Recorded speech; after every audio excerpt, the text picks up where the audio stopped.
Mighty Mite, 100% Australian made and family owned. The favourite yeast bread of the Sydney Kings.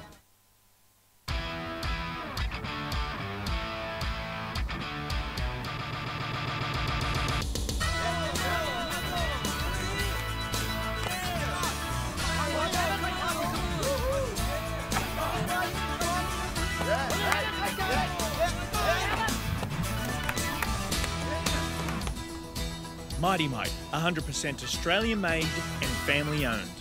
The favourite yeast bread of the Sydney Kings.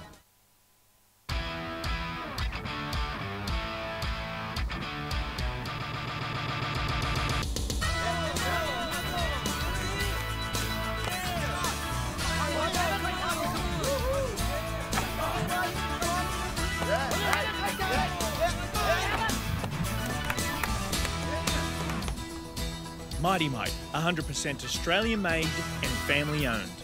The favourite yeast bread of the Sydney Kings.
Mighty Mite, 100% Australian made and family owned. The favourite yeast bread of the Sydney Kings.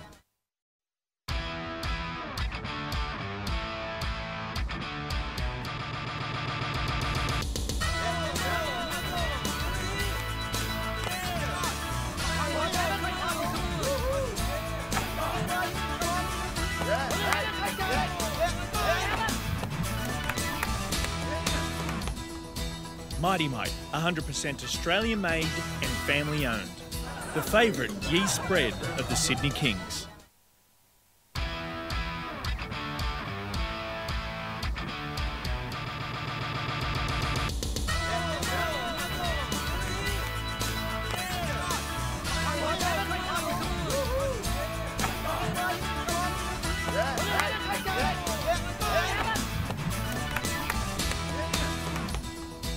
Mighty Mite, 100% Australian made and family owned. The favourite yeast bread of the Sydney Kings.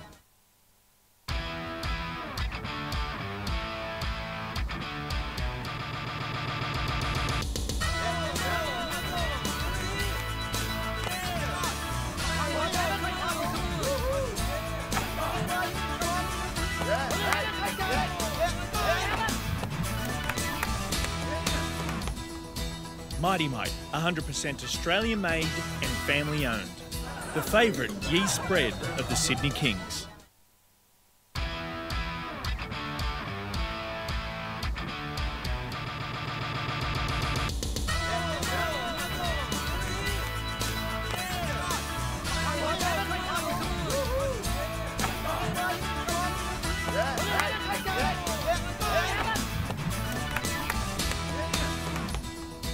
Mighty Mite, 100% Australian made and family owned. The favourite yeast spread.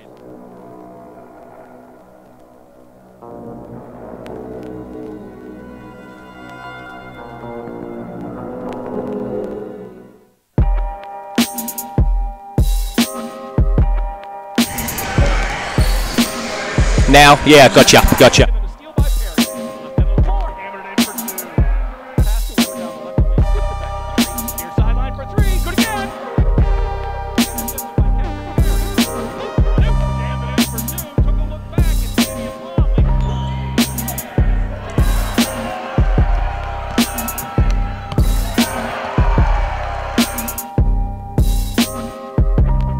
Well, I chose Sydney because, you know, as a culture standpoint, I think it was the best fit for me. I had a few offers, but at the end of the day, I think after talking with my family, I think I'd be the happiest coming here to Sydney. I'm loving the environment, you know, the city atmosphere, and the coaches and the players, and just the whole Sydney Kings organization. You know, I'm having a great time. First practice was all right. Personally, got to get my legs back under me, and I had too many turnovers. So, you know, but I'm still learning the plays. Definitely, it's a lot different from, you know, the American, I guess, competition aspect. But, you know, there's some really good guys on this team. And, you know, they're very competitive. They work very hard. So, Sydney Kings.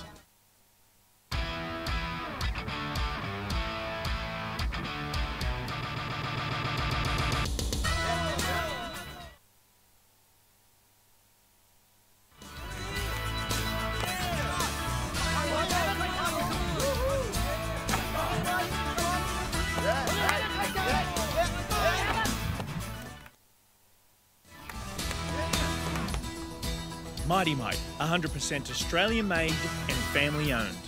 The favourite yeast spread of the Sydney Kings.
Sydney welcomes back a legend as the mighty Brian Goorjian comes back to town. Good evening and welcome to the Sydney Kings basketball pregame show. We're coming to you live from the venerable Alexandria Basketball Stadium in Sydney as the Mighty Might Sydney Kings take on Chinese club team, the Dongguan Leopards. I'm your host, Matt McQuaid, and thanks to our naming rights sponsor, Mighty Might, and our other great partners, United Airlines, the Sydney Boulevard Hotel, Nudie Juice, Audio Technica, the Winco Electrical, St George Bank, and Vic's Premium Quality Meat. We're coming to you live via SydneyKings.com and the Sydney Kings TV YouTube channel. A special welcome to all fans tuning in this evening all the way from China. Those fans in Sydney who couldn't make it to what is a sellout here at Alexandria. Our many fans listening throughout the New England region on Tune FM, and indeed all NBL fans with us this evening. Thanks for joining us, and I hope you enjoy our coverage, which once again tonight features full audio and video live streaming. I'm joined today by two of the all-time greats in the history of the Sydney Kings. First, my regular broadcast partner, the pride of Flint, Michigan, the one and only Bruce Bolden joins us, and of course Channel 10 commentator and former Sydney Kings captain Brad Lightning Rosen. And Brad, just tonight, you know, it's very special with Brian Goorjian coming back to the Harbour City. It certainly is. Good old Gorge is back. He's got a smile on his face and he's brought his home faithfuls with him, and it's great to have him back. And this team is a very, very good team. The budget that he has is outstanding. Unfortunately, the imports aren't here tonight, but that's quite standard. It's not something that we weren't unexpecting. But you know with Gorge that his team will be working hard, playing hard, and be ready for this game. So I'm really looking forward to it. And Bruce, of course, the big news, late breaking news that new import Josh Childress, he's going to be officially announced at a press conference tomorrow. He's going to take to the court tonight. He will start for the Kings. I spoke to Damien Cotter in the warm-ups, and he's definitely going to be starting tonight. So what can we expect from Josh in his first game in the purple and gold? Oh, I expect him to come out and show everyone, you know, what he's capable of, show everyone what he's done in the past in the NBA. You know, he's had a game where he's had to sit back and watch down at Central Coast, watching his teammates do a good job last Friday against the Korean team. So I'm sure he's excited. You know, had a chance to see Kendrick show some highlight potential film on Friday, so that would have got him fired up. You know, he's been practicing with the team for a week, so if that was an issue, I'd be itching to get out there and you know, get a game under my belt and get some flowing energy into the, you know, in the NBL. Brad, how important is it the fact that tonight the Kings are running, this is their squad. This will be the squad that contests the 2014-15 NBL season. How important is it this early in the season, the pre-season, to get this kind of a hit out? Massive, and you know, we speak a lot about this, and we spoke about it on Friday night in Gosford as well. To be able to get your team ready and to have them going, and now we're going to go to the Blitz in, you know, 8 days' time and be ready. A lot of people forget that those first 5-6 games in the season are massive. If you can get a 3-3, or you know, is okay. But if you can get that 4-2, 5-1, that just sets your whole season up. Rather than 2-4, or you know, 3-3, okay, but 1-5, then questions start to happen. What's happened with the coach? Did he get the right imports? Is it the right mix? And all of that can come down with just having not a great preseason, not being ready for the season to start. So with them all being ready, you take last year, I don't think they had their first 5 on probably until the first 4 games. So now to be able to be ready, big for the Kings, and the point guard was dynamic the other night. You know, it also gives them a chance early on to start working on that team chemistry. Start working on getting a feel for, you know, where the imports is going to fit in, the imports getting a feel of the teammates and understanding the teammates' skill set, you know, fast break situations. I'm sure that's going to be something that both Kendrick and Josh are going to look to do. And so the Australian players are going to have to adjust to that, and some of those guys are going to have to realize they're going to hit the lane to stay up with the pace. So, you know, an opportunity to get this game last Friday and the coming games before the Blitz is a huge bonus. And talking about last Friday, Kings, of course, 3-0 in the pre-season. We were up in Terrigal for that game against the Goyang Orions, 98-85. The Kings got past them, had some difficult moments, but I want to talk to both of you about Angus Brandt. Very early foul trouble, 3 early fouls, ended up with just 4 points in 11 minutes. He's a big off-season signing, and he's a real key to this team. he's up against a much bigger team tonight. I mean, the Chinese are seriously massive boys. I mean, you've got a couple of guys that are close on 7 foot tall, a couple of national team squad members as well. How important is it for Angus to really bounce back tonight and have the kind of game that Bruce and I saw him play against Eastern Kentucky? Well, he's also going to have to realize that first game he was unknown. Now teams got an understanding of his game. Trust me, Brian would know his game inside and out. He would have expressed that to the big fellas that's going to be guarding him. And from Angus' point of view, Angus is going to have to make the adjustment from the college system to the pro system. Fortunately for him, he's had three games where he can see the difference in his style that he played in college and the style here in Australia. So it's going to be really important for him to consciously go into the game thinking, okay, I got to be smarter. I'm going to have to defend better and probably more proactive than reactive, and to stay out of foul trouble, because it's going to be a big key into the team's success, him being out on the court instead of being on the bench in foul trouble. Yeah, couldn't agree more. For me, the first play when they get the ball down low is going to tell me how much he's learned. 3 fouls on Friday night was as soon as the opposition got the ball, they turned and faced, and he forced middle, and we showed that a couple of times on our replays. And as soon as they went to drive middle, it was a hesitation. Then they went baseline, and he put 2 hands on him, foul 3 times in a row. Yeah. That's going to tell me exactly. I had a brief chat with Damien Cotter before, and he was very happy with the import. He was ecstatic about it, point guard. But he said it's a good test for our bigs, and we've got to learn from that. You don't have a lot to learn. You don't have a lot of time to learn under these these situations. So, I mean, I'm looking at this this team from Gorgian, and oh my God, these guys are massive. Yeah, and not only that, they mobile. Absolutely. See, that's what Angus is. That's another adjustment he's going to have to make. Yeah, good point. Going up against mobile guys, offensively and defensively. And there is some advantages for him being a big guy down on the block against mobile guys. Now they're going to have to defend him as well. So there's a balance, but he have to be smart about it. Of course, we're looking at the two coaches having a chat, and just what does it mean? It's only about 700 games difference of NBL experience. I know, exactly. The greatest coach in history, and Damien, who's a rookie head coach. But what a good job he's doing. You've got to give him credit. Really he's done a really good job, and I like the team that he's put together too. The bigs is the only question mark, and we've spoken a lot about that. I just want to talk quickly and give this to both of you. How much does it mean to have not just Brian in the house, and we love Brian obviously, but his long-time offsider, Nick Popovich, the best strength and conditioning coach. You know him very, very well, both of you. Jacob Jacobus, of course, Bruce and you both know extremely well. And it really is huge for Sydney basketball to have all these guys back, particularly Coach Gorgian. Well, I think it might be the first time he's come back with one of his teams. So probably from a basketball point of view, that's great for the game. It's a good selling point to what the game means to Brian, and to contribute to it in that way.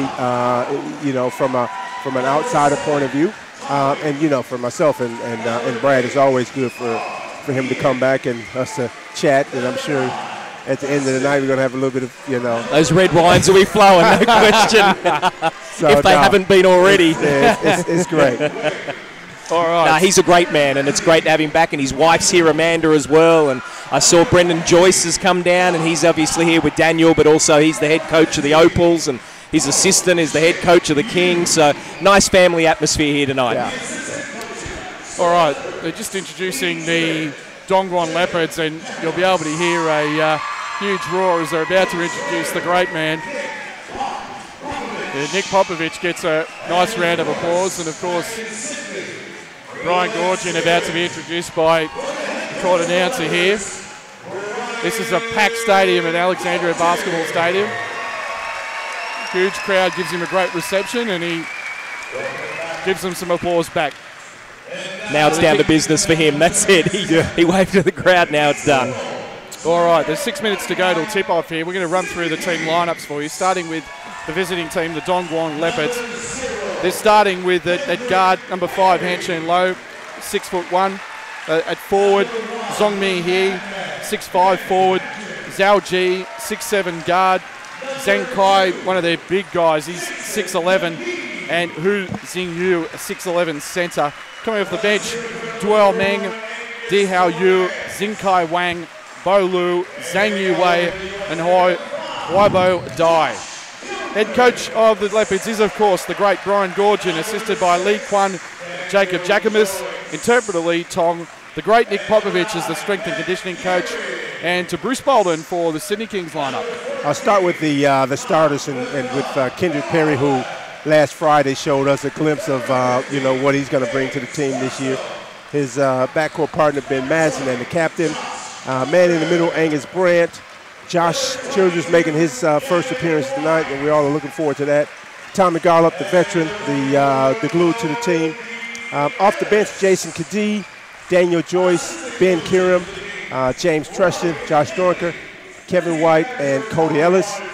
Coaches, Damon Cotter, head coach, assistant coach Robbie McKinley, team manager Laurie Waddleson. Both teams go to half court to exchange gifts. They just want to remind everybody, of course, remember to check out the Game Time Sydney Kings Twitter feed on @SydneyKings, and if you want to get involved, the hashtag is KingsVLeopards. Our social media guru Lyndon Smith-Hyde will also be posting regular updates on Twitter and Facebook, and live stats, of course, will be available as well. And before we continue, it looks like we're just about to pause for the national anthem. So we're going to have the national anthems of both Australia and China.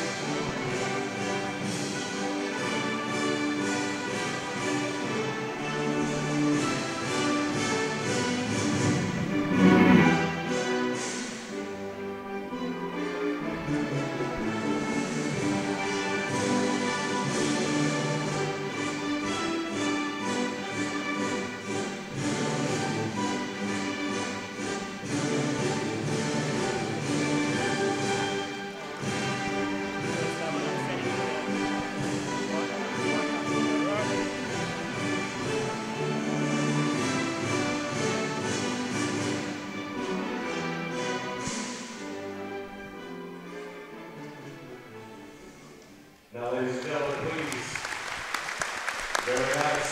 Please remain standing for the performance of your Australian.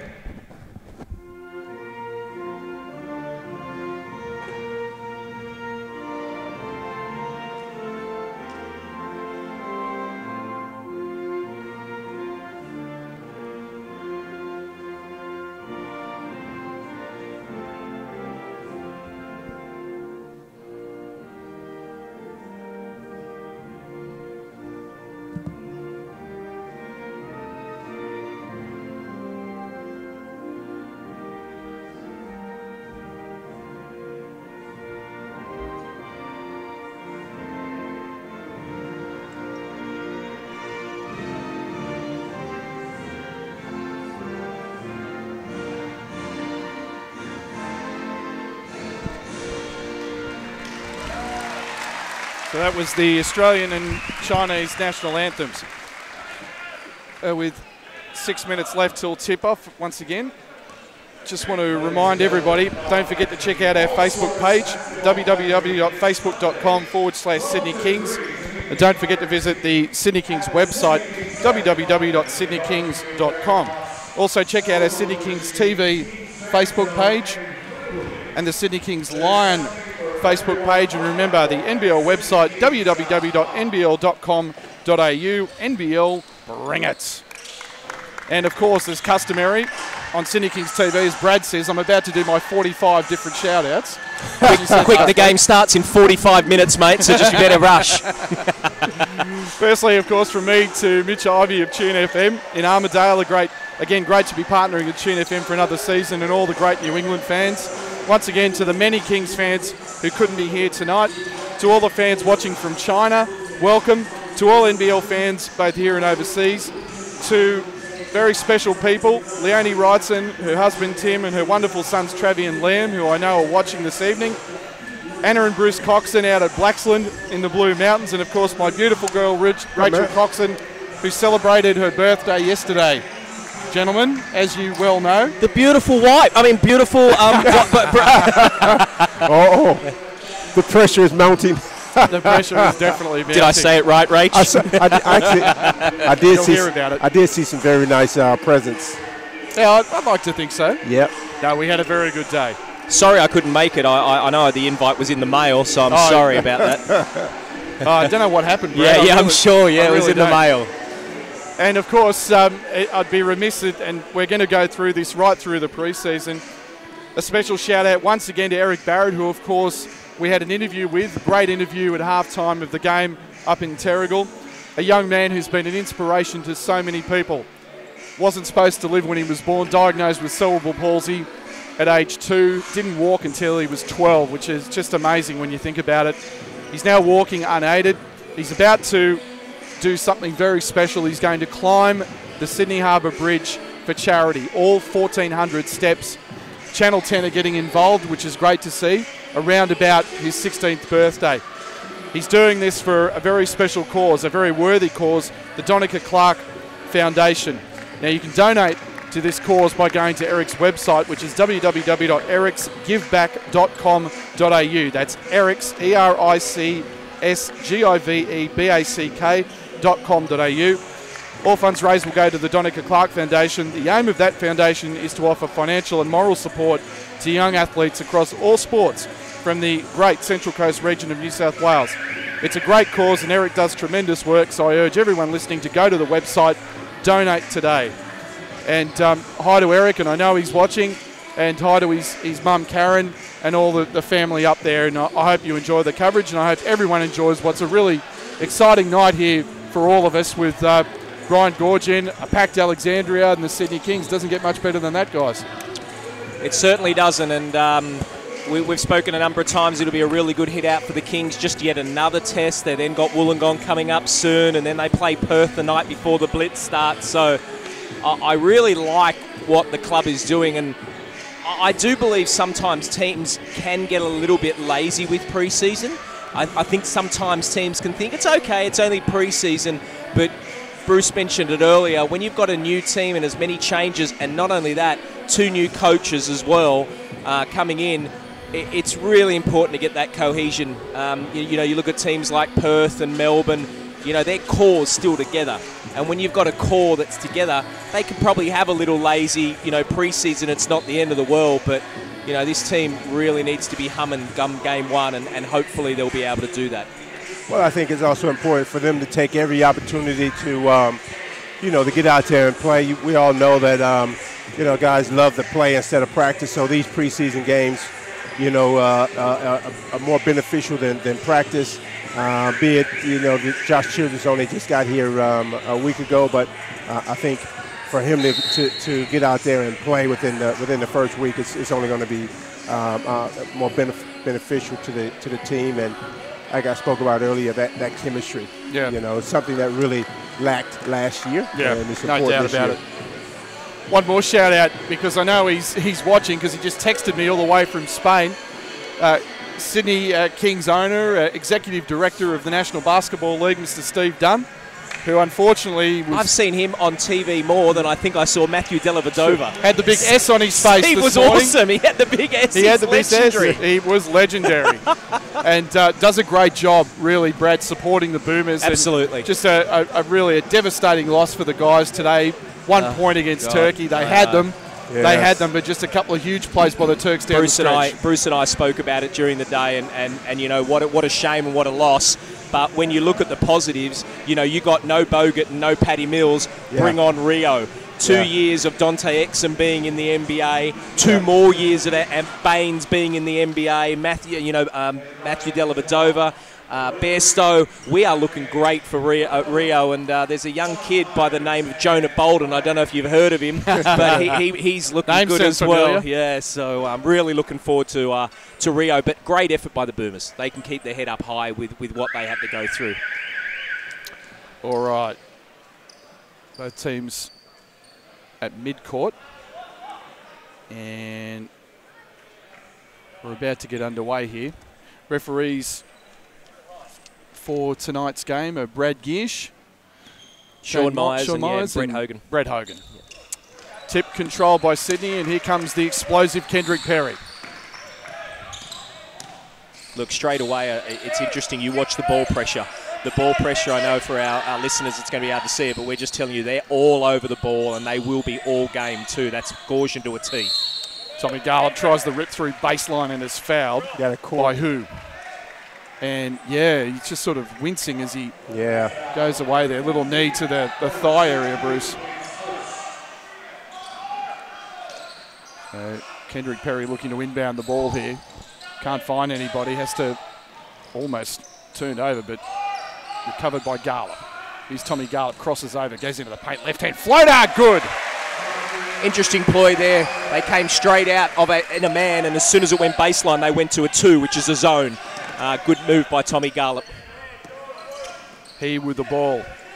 Finds G. And now Luo. Luo into the paint. Finds Kai. Kai launches short. Childress all over the glass. Grabs his first board for the purple and gold. Quickly into the front court. Looking for Brandt. Can't find him. And now they're all over Perry, so they've done their homework on the young man. Yeah, you can see that. Benny Madgen getting a pick from Garlop. Fires. Yes! Nice look. Ben Madgen with an 18-footer, and the Kings lead 4-0 with a minute gone. Yeah, good look. Just not good enough defense there. He came off a screen, and they look to show and get back, but they really need to stop the ball. Ben Madgen, that's his tough spot, coming off his left for a jump shot. Kai looking for someone to pass to. Finds G with the ball now with Childress on him. 8 seconds on the shot clock. Here's Luo. Luona getting isolated in a mismatch against Brandt. Goes hard to the rack. Reverse layup, no good. Saved by Garlop. Here come the Kings. They're running. Madgen sprinting down the right wing. Here's Josh Childress. Childress launches. 3-ball and in and out. Brandt tries to grab it, but the Chinese control the boards, and here they come. I like the push from the Kings. He had Ben Madgen running left, Childress running, right, and then Childress running left as they lose the ball out of bounds, so Kings will get it back. I really like the way they're pushing the ball up, and Kendrick, he just looks to go like a rocket. It's great. Well, I mean, as I stressed, that should be a big part of their game. You know, just add that to the inside presence that Angus is going to give them. Good movement off the ball from the Kings. They find Madgen on the rip through. Madgen pulls up and short. Offensive rebound. Childress, no, loses it. Here come the Chinese. They're running. Double dribble there. Got away with it. Didn't know. 2 hands. Now he's Short. 3 in the air. No good. So the Chinese have missed their first 3 shots. Here's another triple in the air. That's good. You can't give him too many looks. Zhao Ji with a triple. 4-3 to the Kings. 7:39 left in the first period here from Alexandria. Matt McQuaid, Bruce Bolden, and Brad Rosen with you on Sydney Kings TV. Brandt. See, they've gone to a zone to change it up a little bit. On a score here, yeah. Garlop again in the paint, again with the left hand. No good. Rebound, Brandt offensively score it. You like to see that, guys. Angus Brandt getting active on the offensive glass. Yeah, he is, and I'll tell you, he's a head smaller than anyone else out there too. Kendrick Perkins gets called for the... Sorry, Kendrick Perry. He's just slightly smaller than Kendrick Perkins. And probably got about $80 million less in the bank. But, yeah, he's slightly just a bit pressure. But, yeah, good work by Angus Brandt. You know, what I like about him is he's looking to pressure him up. Yep. You see, he just got to be a lot more smart about it. Right side with Kang Welby on 3. Now, who? Up fakes Brandt, stays with him. Kai right side. They're looking for Luo. They find him, and there's an offensive foul. Brett Hogan calling it. They call the offensive foul on Zhang Kai for a moving screen. And that's the second team foul for Dongguan. I'm just watching Gorge, and the first thing he thinks is, yeah, some things haven't changed. an offensive moving foul. He's very familiar with Mr. Giersch and Mr. Hogan, without a doubt. Here's Madgen wide open, gives it up to Perry, and he stepped out of bounds. Brad, obviously you're very familiar, having been the coach of the Sydney Comets, the former CBA championship winning coach that you are, and it's and Brian's about to call a timeout. We're going to keep it right here, and that's an example of it's too easy to step out on either wing, isn't it? Yeah, it's unfortunately because of the way this stadium is and that it's 940 years old. It's just a little bit short on the sides, and it is so common for players, and I'll almost guarantee this will not be the first time it happens tonight. It's very hard when players are so used to playing. You feel that three-point line, and you know that you've got a nice step between the three-point line and the out of bounds, but that's not the same distance here. It's a little bit narrower. Right. Very common, and I'm sure it'll happen more tonight. Yeah. And along with A lot of these guys that play, they wear size 16, so that doesn't help over that middle corner as well. Yeah, exactly. I reckon you can just fit a size 16 in there. That's about it. Look, all in all, good start by the Kings. You know, they're up 6-3. They're a very big team, and they've looked to crash the board. They look to push it up. So all in all, I think they can be pretty happy. Brian's not happy. That's why he's called that timeout. He's just not happy defensively, giving it up a little bit too much. And for the Kings, they just seem to be able to move the ball from one side of the court to the other. And knowing Brian, he doesn't like that. Yeah. Keep it on one side, get ball pressure, and don't allow it. Make the player make a play that he doesn't want to play. Yeah, that's pretty much it. Yeah, and that comes back to that defensive split line specialist that he's very focused on. Ball inbounds. Kings were initially looking to press. The Chinese break it down. Here's He going hard to the rack. Lays it off. Good defense, Garlop. Now Childress. Right-hand dribble. Lays it off to Magin. They're looking for Brandt's got a good seal inside. He finds him. Chinese double team. Now Perry, wide open. 3 ball in the air. That's way off. Rebound to Dongguan, and here they come. You can hear Brian Gorgian say, move it. Move the basketball. He's low, guarded by Perry. He gets a pick. Low, good spin move in the lane. Throws a wild shot. No good. Big rebound by Brandt. So the Kings just controlling the boards right now. Yeah, they're controlling because they're wild shots. Look at Perry goes all the way to the rack. Layup is good. Nice and we move. saw plenty of that on Friday. He cupped it too. I thought he was going to go upstairs. I thought so too. 8-3 to the Sydney Kings. 5:52 left in the first period. What I have liked is that Childress is looking to clean the glass on the defensive end as well. He's got a couple of nice little rebounds, and to be able to have your 3-man doing that, that's really good. Low exploring and just throws it away. Good defense of the Kings. Good ball movement and good ball pressure. Well, you look at Childress' body. He's a solid guy. Yeah. You know, I thought he might have been a little slimmer than that. You know, leaner.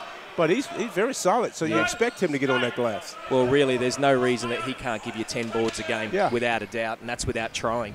He's long. He's going to have some smaller guys on him in this league as well. Coach Damien Cotter giving the Kings extended minutes early here as the Leopards go back into a zone. Here's Perry. Looks at a 3, turns it down. Looking for Brandt. Kings a little bit stagnant at the moment. Here's Childress. Childress goes baseline. Score it with a left hand off the window. That was quick.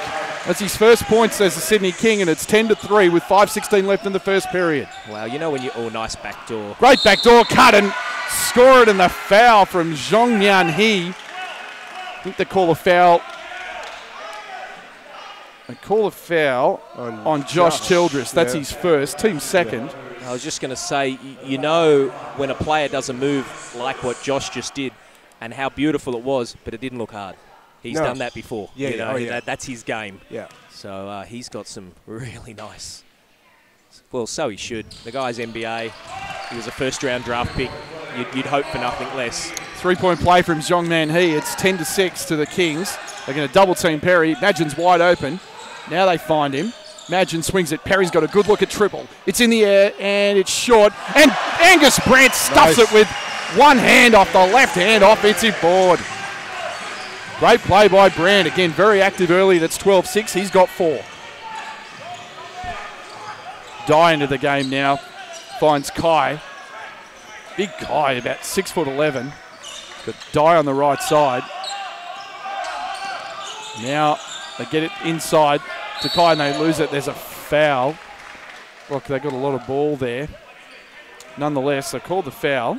Well, you notice they recognized the mismatch straight away. Yeah. And went in there to him. I like that. It was good, I agree. But what I don't like is the fact that they fouled. They didn't need to. No. Yes, it was a mismatch. A mismatch. You can come in and just have a little swipe at it. But we spoke about this on Friday as well. They're the fouls that come back to haunt you in the third and fourth quarter. Yeah.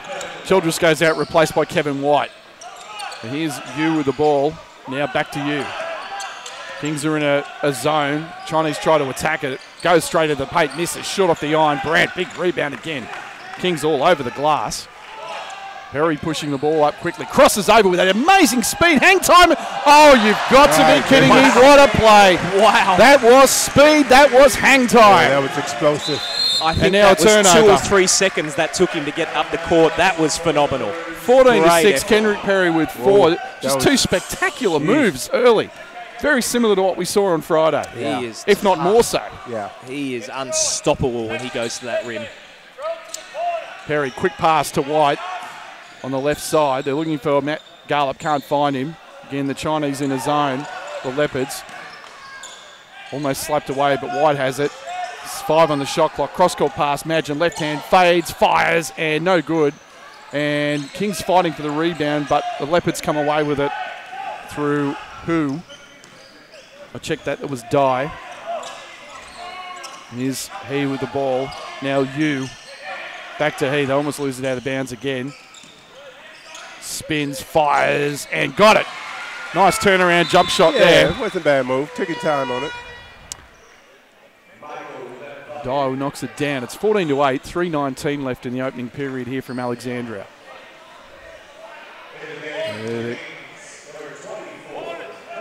Cody Ellis comes into the game and he was so impressive on Friday night. 22 second half points against the Goyang Orions.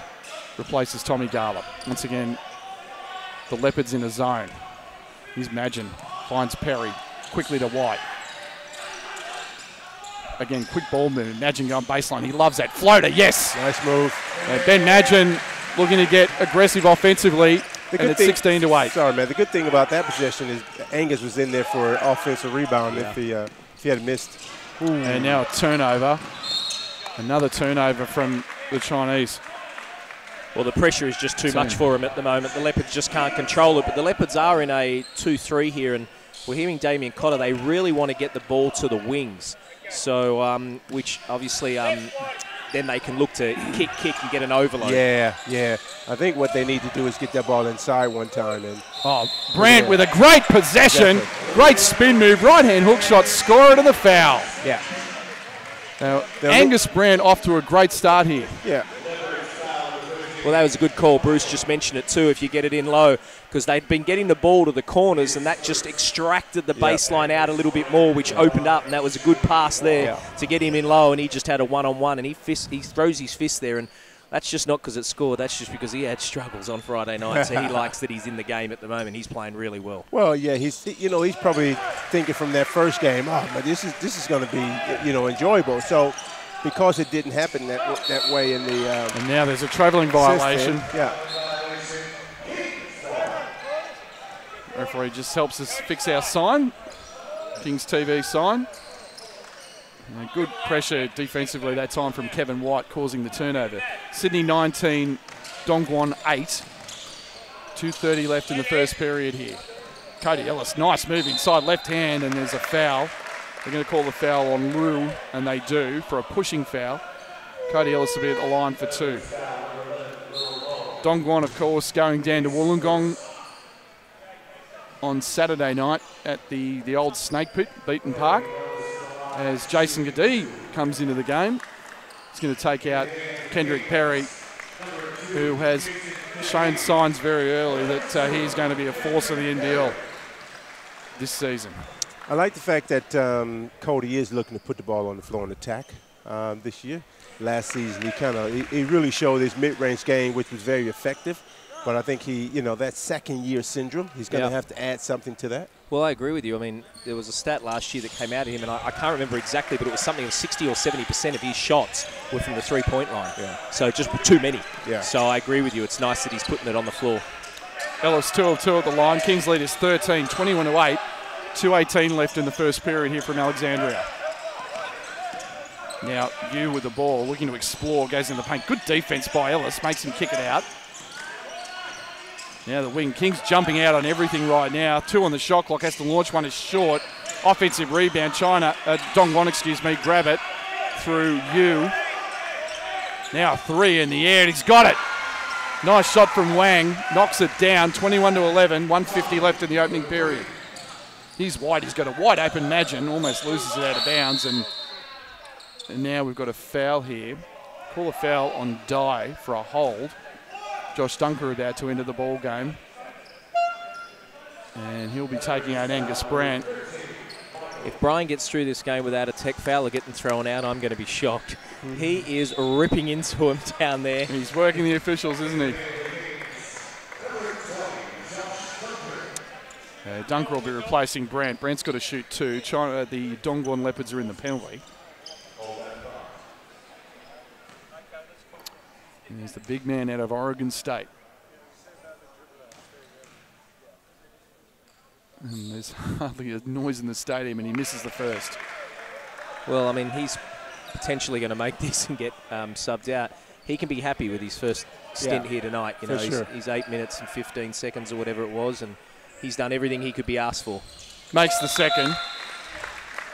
Substitutions coming in. Angus replaced by Josh Dunker, who's been pretty good, pretty impressive in the opening 3 games of the preseason. Nice little pressure here from the Kings. They're just up to a 1-2-2, and now they fall back to a 1-2-2 as well, and now back to a 2-3. So just taking time off the clock. Low travels, gets away with it, attacks the rim, spins, fires, and there's a foul. I believe Cody Ellis is going to be called, and he is. Pushing foul on Ellis will send Low to the line for 2. So just want to remind everybody, a couple of big changes we've talked about. They are actually FIBA rules that are coming in January the 1st of this year, but obviously the NBL competition runs over that, so they're going to be starting now with it. The big one is on a missed shot, a 14-second reset rather than a 24 on an offensive board. That's the big one. Yeah. And also the other one is technical fouls are now 1 shot, not 2. So that's the other big one that's come in. Now White, baseline, 3 ball in the air, short that time. Rebound Wang, and here come the Leopards. Gets ahead of the pack, and as you'd expect, Leopards are outrunning. Kings are back. Just a little bit early, that shot there from Kev White. That's open any time. Just a little bit forced. And the other reason why it was early, too, is his first shot, and he's not a 3-point shooter. Low going into the paint, White sticking right with him. Great defense, throws it away. Imagine, and there's they called an unsportsmanlike foul on Zongmian He. Grabbed Ben Madgen. Looked like he had a breakaway. That'll be 2 shots and possession for the Mighty Might Sydney Kings, leading by 9, 22-13, 54 seconds left in the opening quarter here. I got to say, I don't think that was intentional. Number one, there was a player in front of him, but I know that doesn't necessarily mean that it has to be intentional to do that. He did put arms around him, but you know, I'm a big believer. What do you want him to do? You know, smack him to the floor? Yeah, so. You know what? It used to be a case where if there was no player in front of you, there was that I don't have a problem with. Yeah. But as you said, there was a player in front of it. If there was no player, I'd agree with that because that's stopping a 2. Yeah. So, but yeah, I don't like that foul. Madgen takes the seat, replaced by Daniel Joyce. Good minutes by Madgen too. Excellent. He looks solid out of there. Now Joyce harassed by Wang. Good pass inside. Kadee finds Dunker. Nice Great look by Jason Kadee. Dunker's fouled and will go to the line for 2. Bruce, you mentioned this on Friday as well. I mean, I know that when we say high-low, it usually comes from the high. But the targets the bigs are giving are brilliant. And they've been doing this on Friday night and tonight again as well. They're making themselves, they're running to a spot but letting everyone know, give me the ball. And that was a perfect example. Yeah, I mean, there has been an emphasis, I think for the players to be available. And if any player that's playing with Jason Kadee, if you get into the open spot, he'll get it to you if his opportunity is there. 26-13, 38 seconds left in the opening period. Kings back, and they're calling out shooter, but he's long that time. Good offensive rebound to He, and they're going to reset. Low kicks it right side to Wang. Low. Now He with the ball, left-hand dribble, attacks the rim, fouled by Jason Kadee, going to the rack, and he'll shoot 2. I just want to pick something up, and obviously for our listeners it's hard because they can't see it, but I'll explain. The one thing I don't like is they had Kevin White here at the top of the 1-2-2. They then fall back into a 2-3, and what happened was as soon as the ball got kicked, Kev had to go from the top of the key all the way to the corner, and then he had to come out and get to the outside of the 3-point line, which gave up an offensive rebound. And that's something that's really difficult to do because he's running, all he's doing is chasing. He's not there on a catch, he's not there to close out, and then they give up an offensive board and now they do it. I'm a bigger fan, if you're going to play from the top, you come back to the first line. Yeah. I think what they might be doing is having their more versatile player in that position. Yeah. 2-2 at the line, 26-15, 12 seconds left. Kings will play for the last shot. Kadee to Cody Ellis, back to Kadee. Jason Kadee, trio on the way, swish! And the bench is up as one with that. And that's the end of the first period. On the back of a Jason Kadee triple, the Sydney Kings lead 29-15. We're going to take a 30-second break and we'll be right back with you. Stay with us. You're watching Sydney Kings basketball on Sydney Kings TV.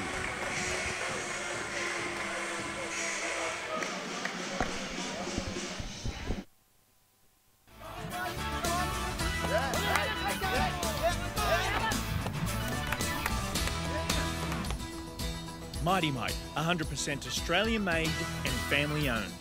The favourite yeast spread of the Sydney Kings.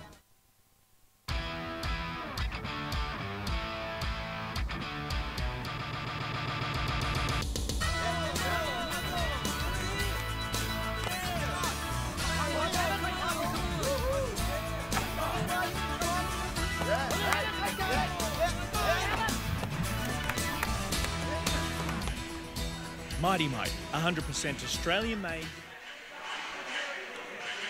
Welcome back to Alexandria Basketball Stadium. That score again is the Mighty Mite Sydney Kings 29, the Dongguan Leopards 15.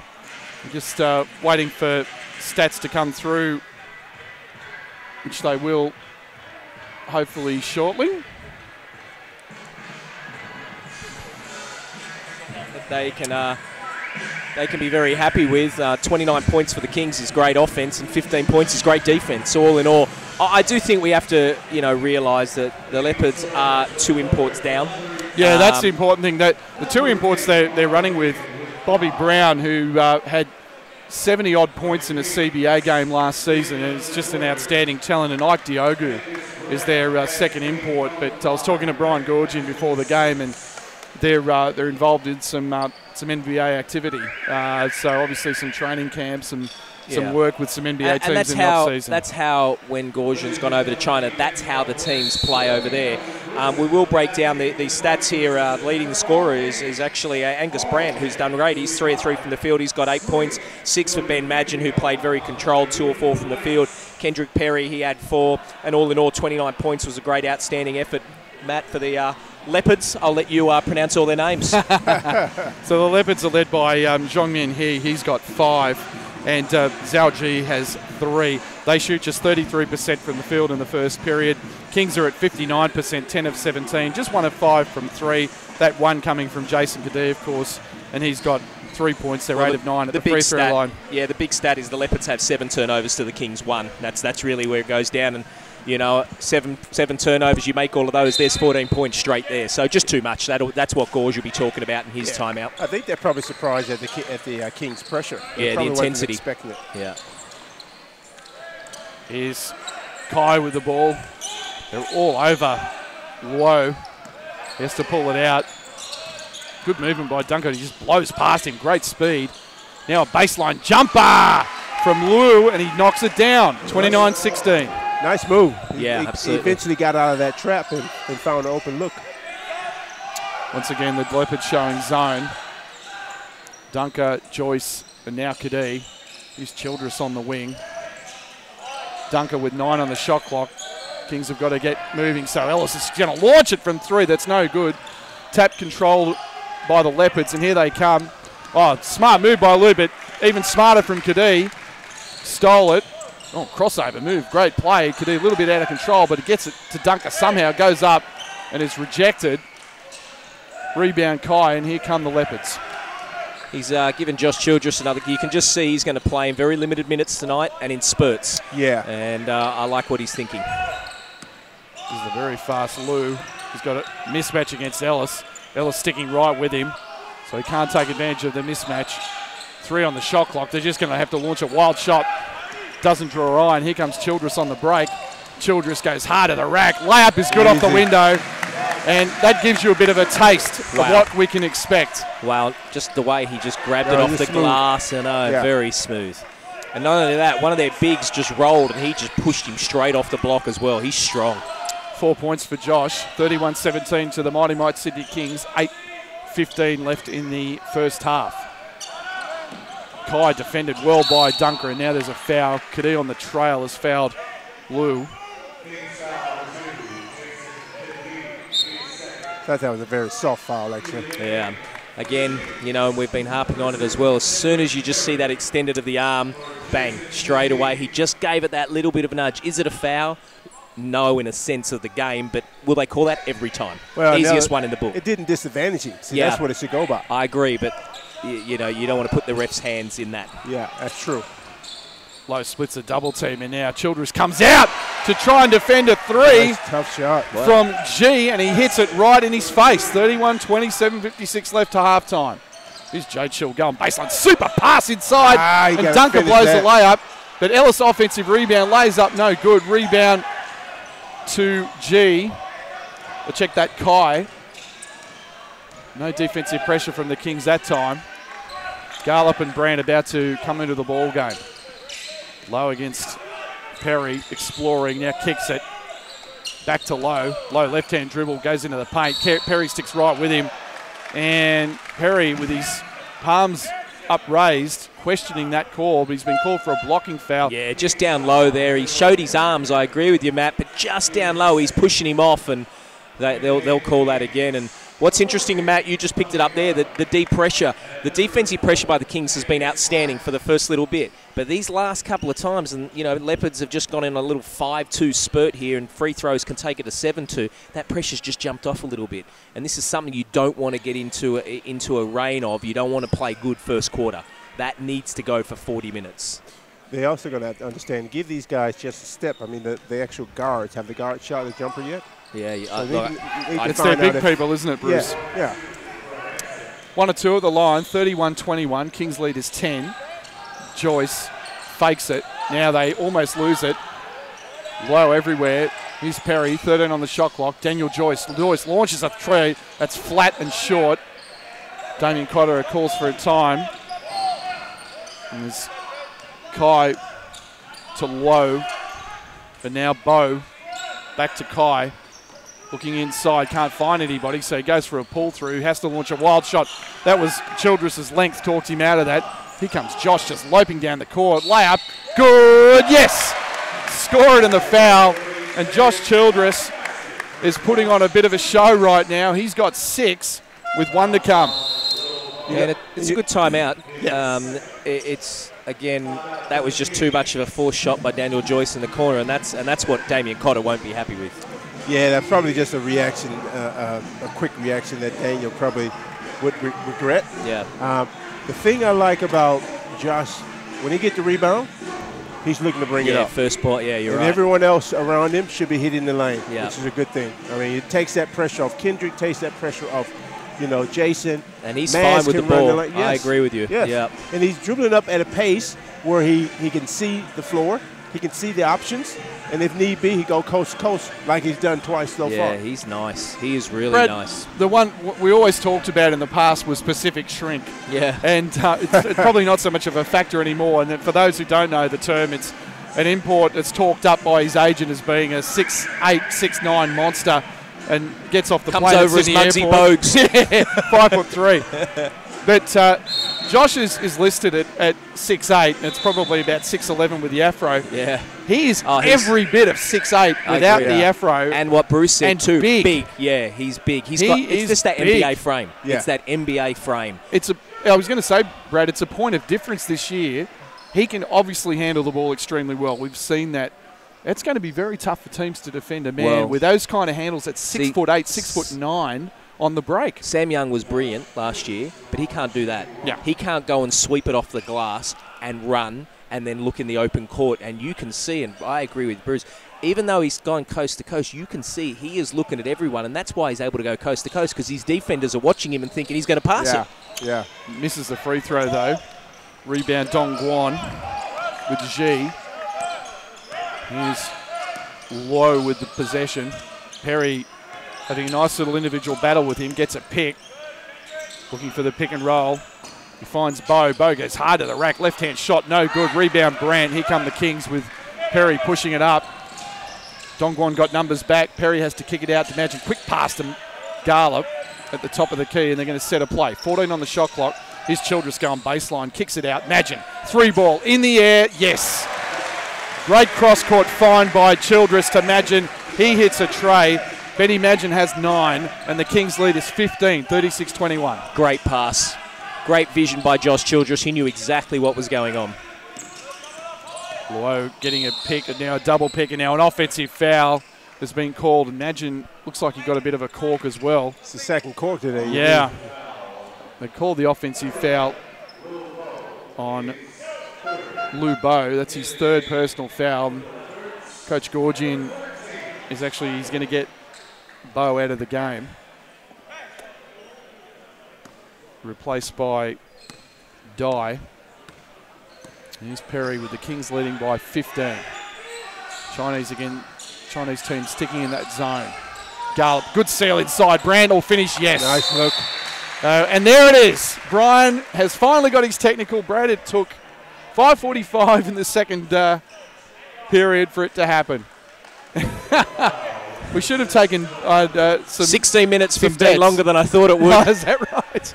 Oh, he's just hounding him, and What? that's Gorge to a T. He just wants them to know. There's nothing personal. There's nothing in it. He just wants the refs, and not only that, he's telling his team they're down by 17, guys. You aren't playing tough enough. He's not happy with the defense. He's not happy with the way they're running their offense. That's what that tech foul is. That's what he does. Yeah. Uncharacteristically, Benny Madgen, 80% shooter, misses the single foul shot, as we said, for technical fouls now. Kings retain possession with a fresh 24. Garlop looking upstairs for Kendrick Perry, and he throws another one down and does it so easily. Nice wow. Look. I was thinking Friday night, when are they going to put together a little alley-oop play for Kendrick? I thought it might be from Jason, but Tommy Garlop wanted to get a piece of it. Great play by Garlop. Now Lowe attacking the hoop, and he's fouled. And Lowe That was Angus. really working hard. They call the foul on, Angus Brandt, so that's 2 shots. It's a nice little battle going on here between Perry and Lowe. Lowe is certainly not backing down from the challenge. No, he's been good out there. You can tell that he's going to play a lot for Gorge. There's no question. He's got nice control. Makes the free throw. Hasn't got the ups that Perry has. No, it's not a ball game with him. But Brian always have had guards. Yeah. That's feisty, tenacious. Yeah, he loves that. Work their butt off. Yeah, he loves that. 1 or 2 at the line for Lowe. 40-22 to the Mighty Might Sydney Kings. 5:12 left to halftime. Perry to Madgen, now Childress looking to operate. As Brandt with 8 seconds on the shot clock. Now Madgen. Back to Brandt. Nice pass. Nice. Alley-oop. Good And Brandt balance. finishes off the window. Good balance. patient offense that time, Bruce. Yeah, it was. I like how Angus balanced himself, brung it down, just tapped it in with some touch. Kings lead is 20, 42-22. 4:43 left in the first half. Wide by Dye with the ball now. They're very speedy Low. Perry staying right with him. Goes into the paint, has to kick it out. Baseline jumper from Dwight Hobo is no good, and here's Childress sweeping it off the defensive glass. Childress kicking it to Madgen. Madgen launches a 3, no good off the iron. Offensive rebound, Childress, no. Offensive rebound, Brandt, yes, score it, and the foul. So great activity tonight. This is the Angus Brandt we expect to see, Brad Rosen. Yeah, great, and great again off the glass from Josh Childress. He pushed it down, got it to Madgen. Madgen shot it, Josh got the offensive rebound, and Angus was still there, and they were both active. Great effort by everyone there, and Angus Brandt, he is right in this game. 3-point play. Coach Cotter taking out both imports, replaced by Kevin White and Jason Kadee. One of the things Angus is going to can be very effective is the offensive glass. You got players on the team now that's going to get to the rack, create some opportunities, some missed shots going to fall right in Angus' hands as long as he's around that basket. And the Leopards were in there too early that time. So Now, it may not happen, but I'd have to say with Josh Childress, if we didn't see him again tonight, that wouldn't surprise me. He's done enough. Yeah. He's coming off an ankle injury. Yeah. he showed what he's been brought here for. Well, Damien's been very clever with his minutes as Brandt misses the end of the N1. But from what Damien said, he wants to play him 20 minutes tonight. Oh, okay. So we might see him in the third and fourth quarters. But as you say, considering they're up 22 at the moment. Well, I'm just like, what do you get out of it? That's all I mean. Yeah. And now they throw it away almost. Oy. And there's a travelling violation on He. It was coming right at us. We're right at midcourt here at Alexandria. Tommy Garlop to inbound. Before then, we've got a timeout to the Sydney Kings. 4 minutes left in the first half. And the guys, I guess the big key has been the offensive glass tonight. You know, Angus Brandt, Josh Childress doing a tremendous job. Yeah, totally. I mean, it's hard to say I'm impressed by Josh. The guy's an NBA player. So, I mean, but you still got to come out and you still got to do what you can do. And this is his first game. He's sweeping the glass. He's running. He's active. Angus has been great. This is the Angus that, you know, you guys saw in game one. Very active. All in all, really, they've scored 22 points in 16 minutes. I mean, defensively wise, there is absolutely nothing that Damien can be upset with. No, and rest assured, both Josh and Kendrick, their mindset is, I'm coming out to play a game. Yeah. Doesn't matter who they're playing, what level they're at. It's that mindset of professionalism. It's that mindset of, you know, getting in sync with my teammates and getting some chemistry going each and every opportunity. Well, you can only play against the opposition that's in front of you, can't you? And you've still got to show it. So, all in all, great stuff. The Kings come out with Kadee, Garlop, Brandt, Madgen and White. And it'll be Tommy Garlop to inbound the ball coming out of the timeout. Sydney 44, Dongguan 22, 4 minutes left to halftime. Here's Kadee. Once again, the Leopards in that zone. They've been in pretty much all game. Madgen looking for Brandt, now finds him. Brandt just faces up. He can do this. Bang. Nice. Good look. Good poise. So the confidence level is very high for Angus tonight so far, guys. Absolutely, but that's just terrible defense as well. His hands down by his side, and he just let him shoot straight over his head. That's just like a workout. Bo loses it. Kadee, good defense that time again from Brandt. Cross-court pass. Madgen wide open, launches it in the air, and it's short. Big offensive rebound, Brandt, and he's fouled. Great screen there by Kevin White as well. Kadee flicked the ball from the opposite side, and Kev just set a screen on the guy trying to get to Madge. Yeah. Great little screen, just gave him that extra little bit. It's Bo's fourth personal foul, and he's going to be taken out and replaced by who? Yeah, that's his fourth foul. And he's going to sit. He sort of shakes his head ruefully. The Leopards just having a very hard time keeping Angus Brandt off the offensive glass. Here's Kadee inbounds to Garlop. Garlop has to swing it all the way out to Madgen. Quick pass, Kadee. Kadee's just going to got open look at three, and it's short that time. Rebound he, and here come the Leopards. And it's he with the ball. Brings it, here's low. Kadee all over him. Dumps it down low. Good spin move in the paint. Kicks it out. Three in the air, and it's short. That time by G. Rebound Kadee. Kadee finding Madgen. 14 on the shot clock. Now Kevin White swings it, almost stealing, but gets it back. Has Kadee in the corner. Tommy Garlop up takes a three, kicks it out. Madgen 4 on the shot clock. Brandt, they double team him. He fades away and is short. Rebound Kai. Well, that's a better defensive end by the Leopards. They made Angus to have to take a fade-away jump shot, really, that got a bit of a piece to it, so much better defense. But they just can't score down this end. The intensity of the Kings is just too much for them. Comes off a pick and hits it. So that's nice shot that time by Yu. Knocks it down. It's 46-24. 2:08 left in the first half here from Alexandria. White right side, and there's a blocking foul. And that'll put Kevin White on the line.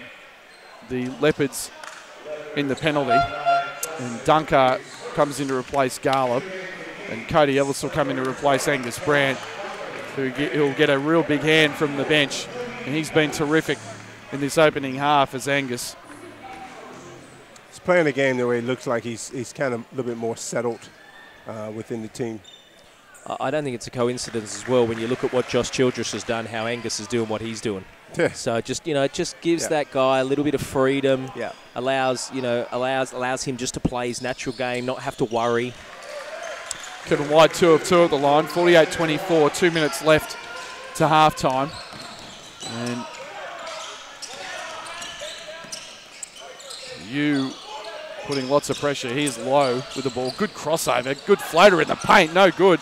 Offensive rebound, no rebound. Cody Ellis, here comes Sydney, they're running. Kadee, nice pass, what a play, but he's rejected his dunker. And here come the Leopards the other way. Yu kicks it out. Now they launch a three, and it's an air ball. Cody Ellis talked him out of it that time. What a super feed. That's a couple of great passes by Jason Kadee. We know he's got the vision. Yes, that's what I said to you in the first quarter. And he's got the ball. Have your hands up. Be ready to finish strong. 9 on the shot clock. Madgen, left-hand dribble drive. Madgen off the window and in and out. And it's out of bounds to Dongguan. 1:11 left. Kings lead is 24. It's Sydney 48, Dongguan 24. Low with possession. Kadee giving him plenty of space to operate. Now Yu getting a pick. Still Yu. They double team him. Nice interior feed. And Kai scores off the window. 48-26. Good penetration, good find inside. White, they're getting inside. They're looking for Dunker. They find him. Cross-court pass and throws it into the corporate boxes. Look out. Did someone get hit up there? Looks like it. I think that's one of the Leopards box, and he just took someone out in the corner. Yeah, there. someone holding their head there. What did you say, Bruce? If you got the ball, you've got to keep your head up. Keep your heads up, yeah. That's the crowd and everyone. That was, just hope she's okay over there in the box. Probably more shocked than anything. Yeah, she's fine. Meanwhile, it's Yu with possession, looking for Lowe, finds him. 28 seconds left, 12 on the shot clock. Lowe uses a pick, kicks it out to Kai. Kai goes inside, lays it off, and it's knocked out of bounds by the Kings. 6 seconds on the shot clock, 21 seconds on the game clock. It'll be Yu to inbound the ball. Ryan Gorgian telling his players to move it. They just throw it right to Dunker. Dunker now, the big man, gives it up to Kadee. The Kings have set up for the last shot. 15 seconds left here at Alexandria. Jason Kadee just slowly dribbling there out of the ball. Damien Cotter tells him to go. Cross-cut, Madgen. Now Ellis, 3 in the air, and it's short. Rebound this time, 2 seconds. 1, kicks it, launches it, and too late. So he's looking for the launcher, then faked it. And that's half-time here at the Alexandria Basketball Stadium with the score, the Mighty Might Sydney Kings 48, the Dongguan Leopards 26. And I'll go to you first. Bruce, your thoughts on that first half?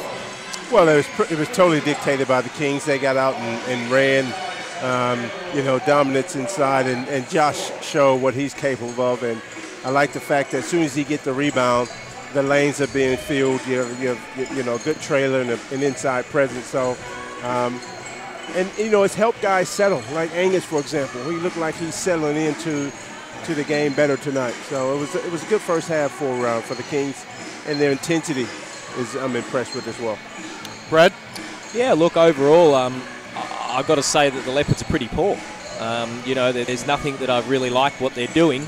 I don't think I've ever said that about a Gaussian team, but we do have to make it realise as well that they are missing 40 or 50 or 60 points in this team. So we do have to put it on there. But still, I mean, they're trying the best they can.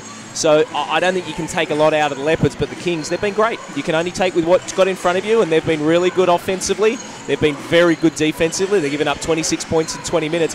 And it's not only you can say I've given up 20 points, it's how they're doing it as well. The ball pressure's good. When they get the ball, everyone's running the lanes. The bigs' heads on the rim. The guards are running their lanes. They're touching the sides. Defensively, they're hand in the passing lane. They're putting the ball pressure on. So, look, everything you want to do, they win that quarter 19-11. So all in all, they should be very happy. All right, so just going to run through the stats before we take our halftime break here. Kings shooting 47% from the field.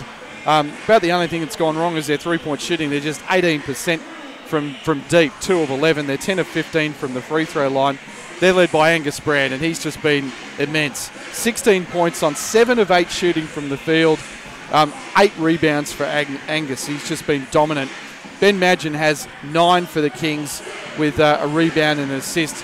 Kendrick Perry, 3 of 5, has just been spectacular. 2 incredible drives, and then that amazing alley-oop. Great pass. It's not amazing anymore. It's usual. It's sort of, yeah. I hope it doesn't. I hope people don't become. We used that term blasé last week. I don't think you can be blasé with this young man. He's got 6. Jason Kadee has 3, and Josh Childress also very impressive start for him. He's got 6 points and 6 boards. For the Leopards, they shoot just 33% from the field. They don't have anyone in double figures, but Zhao Ji leads them with 8 points on 3 of 5 shooting from the field and two rebounds. Zhong Min He has 5 points and 7 rebounds. Leopards 33% from the field, 43% from 3. They're 3 of 7 there and 7 of 9 from the free throw line. Rebound count is even at 19, which is interesting. Kings with 6 offensive rebounds. Angus Brad 4 of those offensive rebounds. Yeah. But the big stat, Bruce, if we look at this, points in the paint, Sydney 26, Leopards 4. Yeah, and you know, the Kings have, forced 12 turnovers, which given them an opportunity to get out and run and control the tempo of the game. All right, there's about 11 minutes and 30 seconds left till the end of the halftime break. We're going to take a 6-minute break, and we'll be right back with you. So please stay with us. You're watching Sydney Kings basketball on Sydney Kings TV. The favourite yeast spread of the Sydney Kings.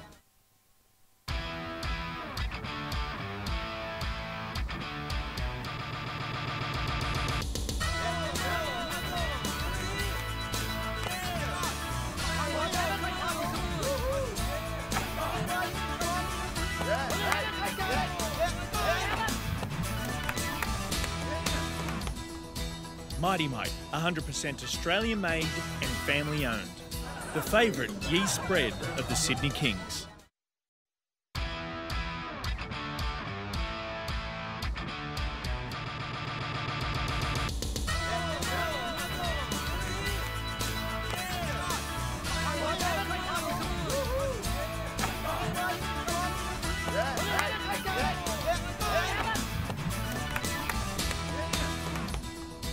Mighty Mite, 100% Australian made and family owned.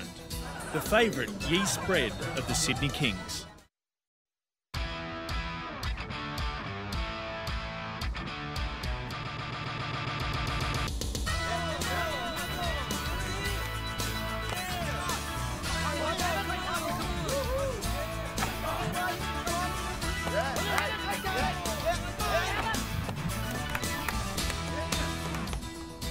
Mighty Mite, 100% Australian made and family owned. The favourite yeast spread of the Sydney Kings.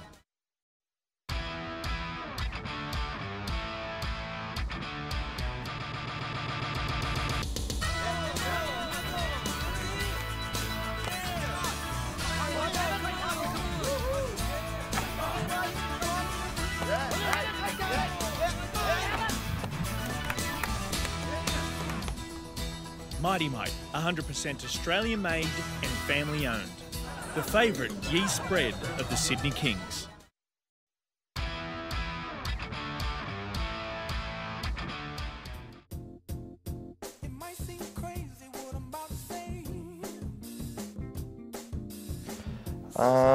Probably excitement. I think I'm excited to be back in Sydney and just being around just my friends and family.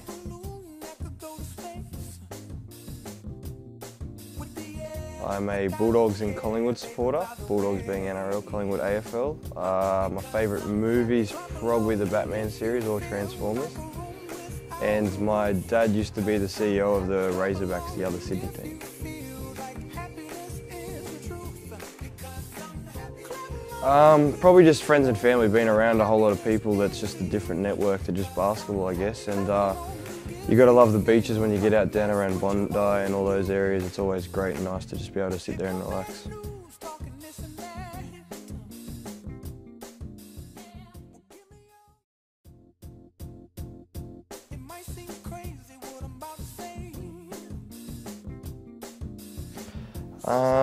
Probably excitement. I think I'm excited to be back in Sydney and just being around just my friends and family.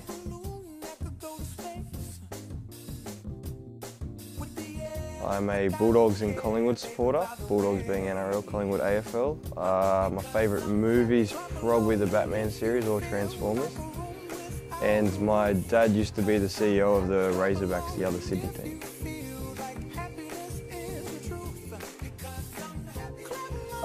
Probably just friends and family, being around a whole lot of people. That's just a different network to just basketball, I guess. And You got to love the beaches when you get out down around Bondi and all those areas. It's always great and nice to just be able to sit there and relax.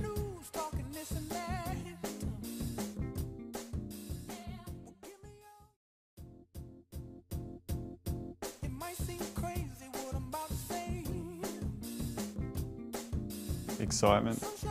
I grew up watching the Kings and going to their games, so to be able to play for them is great. I'm really excited to get going. Three things about me that you didn't know: I'm an Eels supporter in the NRL. My favourite movie is Wedding Crashers, and my younger brother Lewis played for the Kings last season. I really love the weather in Sydney. It's sunny almost all year round, and great beaches as well, which makes it awesome.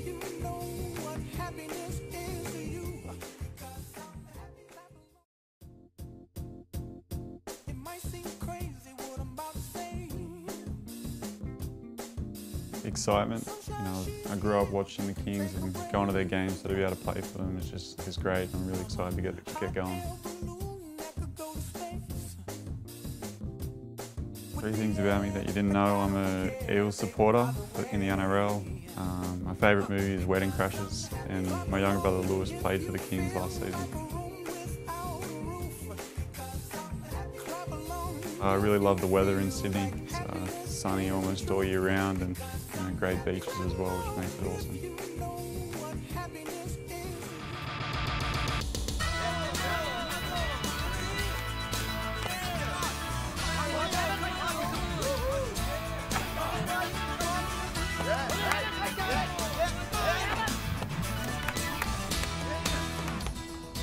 Mighty Mite, 100% Australian made and family owned. The favourite yeast bread of the Sydney Kings.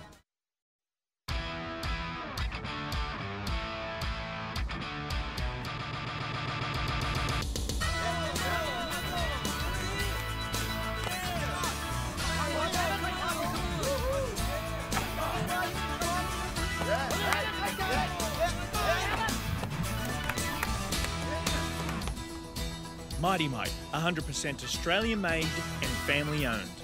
The favourite yeast bread of the Sydney Kings.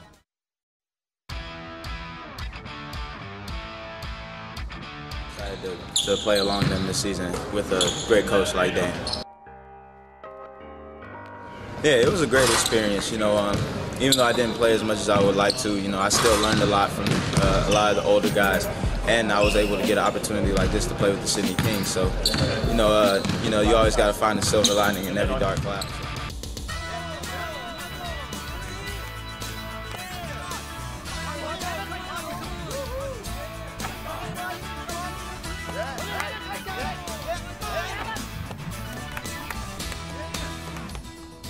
Mighty Mite, 100% Australian made and family owned.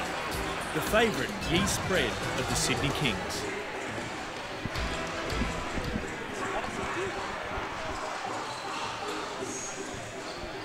Welcome back to the Alexandria Basketball Stadium.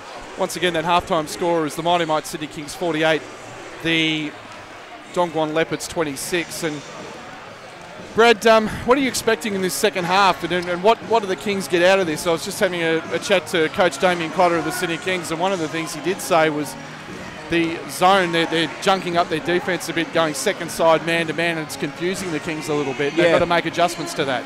Well, I mean, the scores are relevant now. So now, as a coach, you say to yourself, righto, we came out first half, their intensity was good, the Leopards, we fought that, we did well, we've, 22 up, win or loss, don't worry now. Now you start to work on things that you want to take up to the blitz and into the season. So you work on your press, you work on your press breaker, you work on your on-ball screens, you work on the zone defense, the zone offense, because they're going to play a lot of zone. So they're the type of things that you want to work on, and then you work on little things like, right, Josh grabs the ball if he comes back on the court. Josh grabs the ball off the rim, off we go, wings, run hard. With an on-ball, I want to see this, and you start to all those sets that they've run all last week that they would have worked on day in and day out. That's what you want to try now, and you don't care if you miss. It's not about that. You're looking at exactly, right, is the big setting the screen with his bum to the baseline, to his bum to the side, because that's what you want to do, and you want to get your angles right, and then at the right time that the offense is going, Is the point guard moving? Is the two-man moving? Is the three-man? And that's everything you get out of it now. Lots of games for the Kings coming up, of course. Wednesday night, we'll be back again, this time from the Brick Pit in Thornlea. Kings with a rematch with the Goyang Orions. Then Saturday, travelling down to Mossvale as the first NBL game in the preseason for the Kings, NBL opposition, when they take on the Wollongong Hawks, and that's going to be a beauty, particularly the Hawks' new backcourt, Jahi Carson and Gary Irvin up against Kendrick Perry and company. Yeah, well, look, just more tests. That's what it's about. And again, win or loss is irrelevant. You just want to get a lot out of that, and that's going to be their real test. I mean, they'll play the Orions in Hornsby on Wednesday night, and look, we saw them on Friday. They're a tough team. They're not going to have that easy. Their imports were very impressive, so there's no way they're going to just walk over that. But again, that'll just be Damien, not looking so much at the opposition, looking at his own house and looking inside and saying, right, are we running the way we're running? It's not a long break when you play games back-to-back like this. That's what's going to happen during the season, so that's what you want to be looking at. Just over 1 minute left until we start the third period here. Sold out Alexandria Stadium, sold out during the week, and it's great to see, and some of the people in the house, the old school, we talked about Nick Popovich and Jacob Jacobus, who are involved with Dongguan, of course, but some other interesting dignitaries, old school Kings that we know. Warren Rosen, Brad's better looking or less better looking brother? The adopted one. The adopted one. Former Sydney Kings assistant coach is here. And Rodney Overby, the voice of the Kings, also in the house tonight. It's great to see him. And Kiss FM there, yep. That's right, doing a fantastic job with Kiss FM. Well, I think you guys probably mentioned it before I got on air here, but yeah, this game here with Brian and being here at Alexandria has brought a lot of the old, basketball faithful, the basketball supporters and community, to the game tonight. And, let's hope that translates over to, when the Sydney Kings season officially starts. Yeah, memberships on sale. Great segue from Bruce there. Memberships are on sale now. So make sure you go to the Sydney Kings website, sydneykings.com, click the membership tab and have a look at all the great options that are available. Memberships start as low as $100 for a 5-game package. And once again, that is sydneykings.com. Or if you would like to call, you can call the great membership team at the Sydney Kings on 02 9746 0828. That's 9746 0828. It'll be the Kings to inbound as we get the second half underway here. Now, I can imagine that Brian would have had a couple of choice words in the locker room there to get these. One or two. Yeah, get the boys off. Per sentence. More than 26 points in this second half. Imagine looks at it, 3 turns it down. They jump out to him. Here's Gallup, up fakes now, just attacks the rim. Right-hand shot, no good. That was a wild shot from Tommy. Knocked out of bounds by Dongguan. I think Brian's really frustrated. I think he's got a point. That looked like Angus Brandt smacked that out. Yeah, I agree with you. That did look like that. Not a strong move from Tommy. That you want to take that strong first play of the second half. Establish yourself here. Here's Magic. Now the explosive Perry. Gallup on the elbow. Now he goes hard at the rack. Floater, no good. Yes, no, it's good. Well, that's Give that to Tommy Gallup. That's a better take. It was. No, actually, Brad Giersch is saying no. Give it to Angus Brandt on the tip-in. 50-26. Angus Brandt now with 18 in the ball game. They launch a 3. And that's that he misses. Here's Magin. They're looking for that high-low action. They can't find it this time. Yeah. Gallup turned down a wide-open J. Nice interior feed from Perry. Found Angus Brandt. He has 20. 52-26. 8:55 left in the third period. Perry harassing Woe that time. Here's Kai. High post to G. Now back, here's Lowe. Perry all over him. Lowe goes past him, blows past him with a left hand off the window. Great play by Lowe. Yeah, he's really impressive. That first step, even though he knew exactly what he was going to do, Kendrick couldn't stop it. So, yeah, he's been really good. Yeah, he got a shoulder around him. It was just too late then. Magic looks inside to Brandt. Brandt's got a wide open baseline jumper and he knocks it down. But they all went away from Angus Brandt. He made him pay. Angus Brandt That's 10 of 11. Is 10 of 11. He's got 22, and he's got the first 6 of this period. It's 54-28. 8:07 left in the third period. Here's He with the ball. He goes hard to the rack, off the window with a left hand again. This time from He. A nice drive. Good work from Dongguan in 2 consecutive possessions. Matt, you asked me, what do the Kings want to get out of this, and that's exactly what they don't.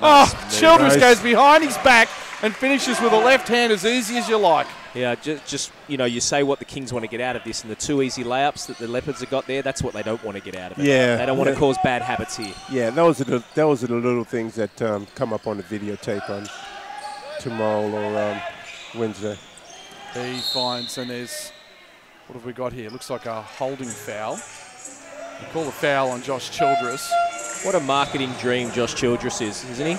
He's got the fro, he's smooth, he's got game, he's like, wow, what a great pickup. Don't forget the 800 pairs of sneakers back home and the dog with its own Instagram account. What, your dog doesn't have one? He's low, exploring. Good defense by Brandt, makes him give it up. Now they attack the basket, but Brandt knocks it away, out of bounds off Kai Zhang. Kings possession. Perry ahead quickly to Magin. Magin goes hard to the rack. Layup rejected, but there's a foul. Kai just walks away in frustration, but... Well, the frustration thing for the Leopards should be they weren't set up in that. They were supposed to be in a press there, and it was way too late. Yeah, a couple of players were asleep. Yeah, Kendrick was easily be able to kick up the ball to Madge then. Good screen by Angus Brandt, just allowed Madge to go straight to the basket, and the foul is the least of the issue. They should have been ready. Magin knocks down the first. Captain of the Sydney Kings. A couple of seasons ago, most improved player in the league. Second in voting for most valuable player. What a great year he had that year. Makes the second. 2 of 2 at the line for Magin. And we have to remember too, last year he came off a dislocated foot and didn't play for the first month. One of the most horrific injuries that I think any basketballer could ever have. Yeah, so he's had a really good preseason and he's ready to go this year. Kai launches it, no good. Kings all over the glass. Brandt knocks it down to Magin. Garland looking to seal, is being pushed in the back. Now Tommy faces up. He likes that shot and he misses this time. Childress skying for the rebound against 2 Dongguan players. Unfortunately knocks it out of bounds. But like you said, Bruce, it's great to see Josh attack the boards at both ends. Yeah, he's got that frame, got that height. Here's G with the ball. Gets it to low, back to G. Now right side, Kai. Kai, nice interior feed inside, and there's a foul to, looks like, just going to have a look at Brad Gearsh here. They call a foul on Childress. Yeah, but, that was poor defense by the Kings, Bruce. That time just allowed a fairly easy interior feed. Yeah, and I think Damien was barking out some instructions to him as well. Yeah, he was just saying Angus left early, and basically what that meant, when the ball got to the wing, Angus left early, which then created mishap for the other players knowing, am I supposed to go or am I not supposed to go? Yeah.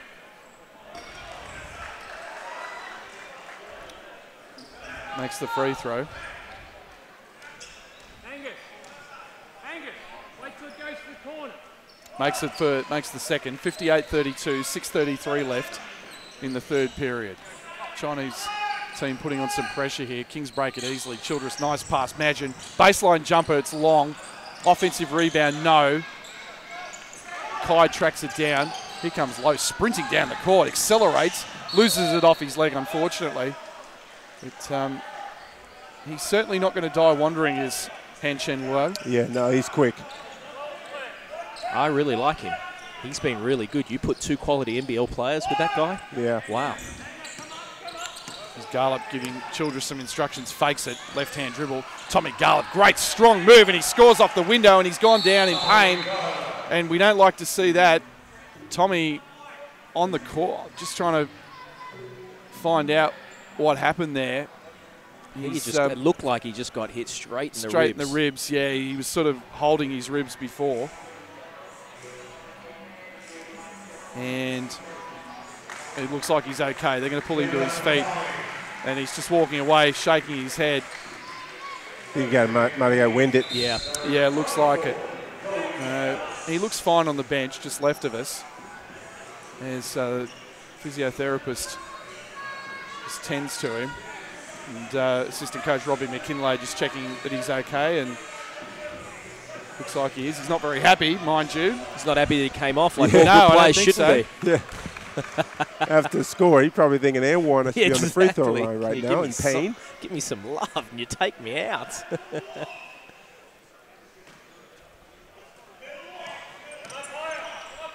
Ball back in play. He's low. It just with that extra gear. Just seems to have that little acceleration to him, doesn't he? Yeah.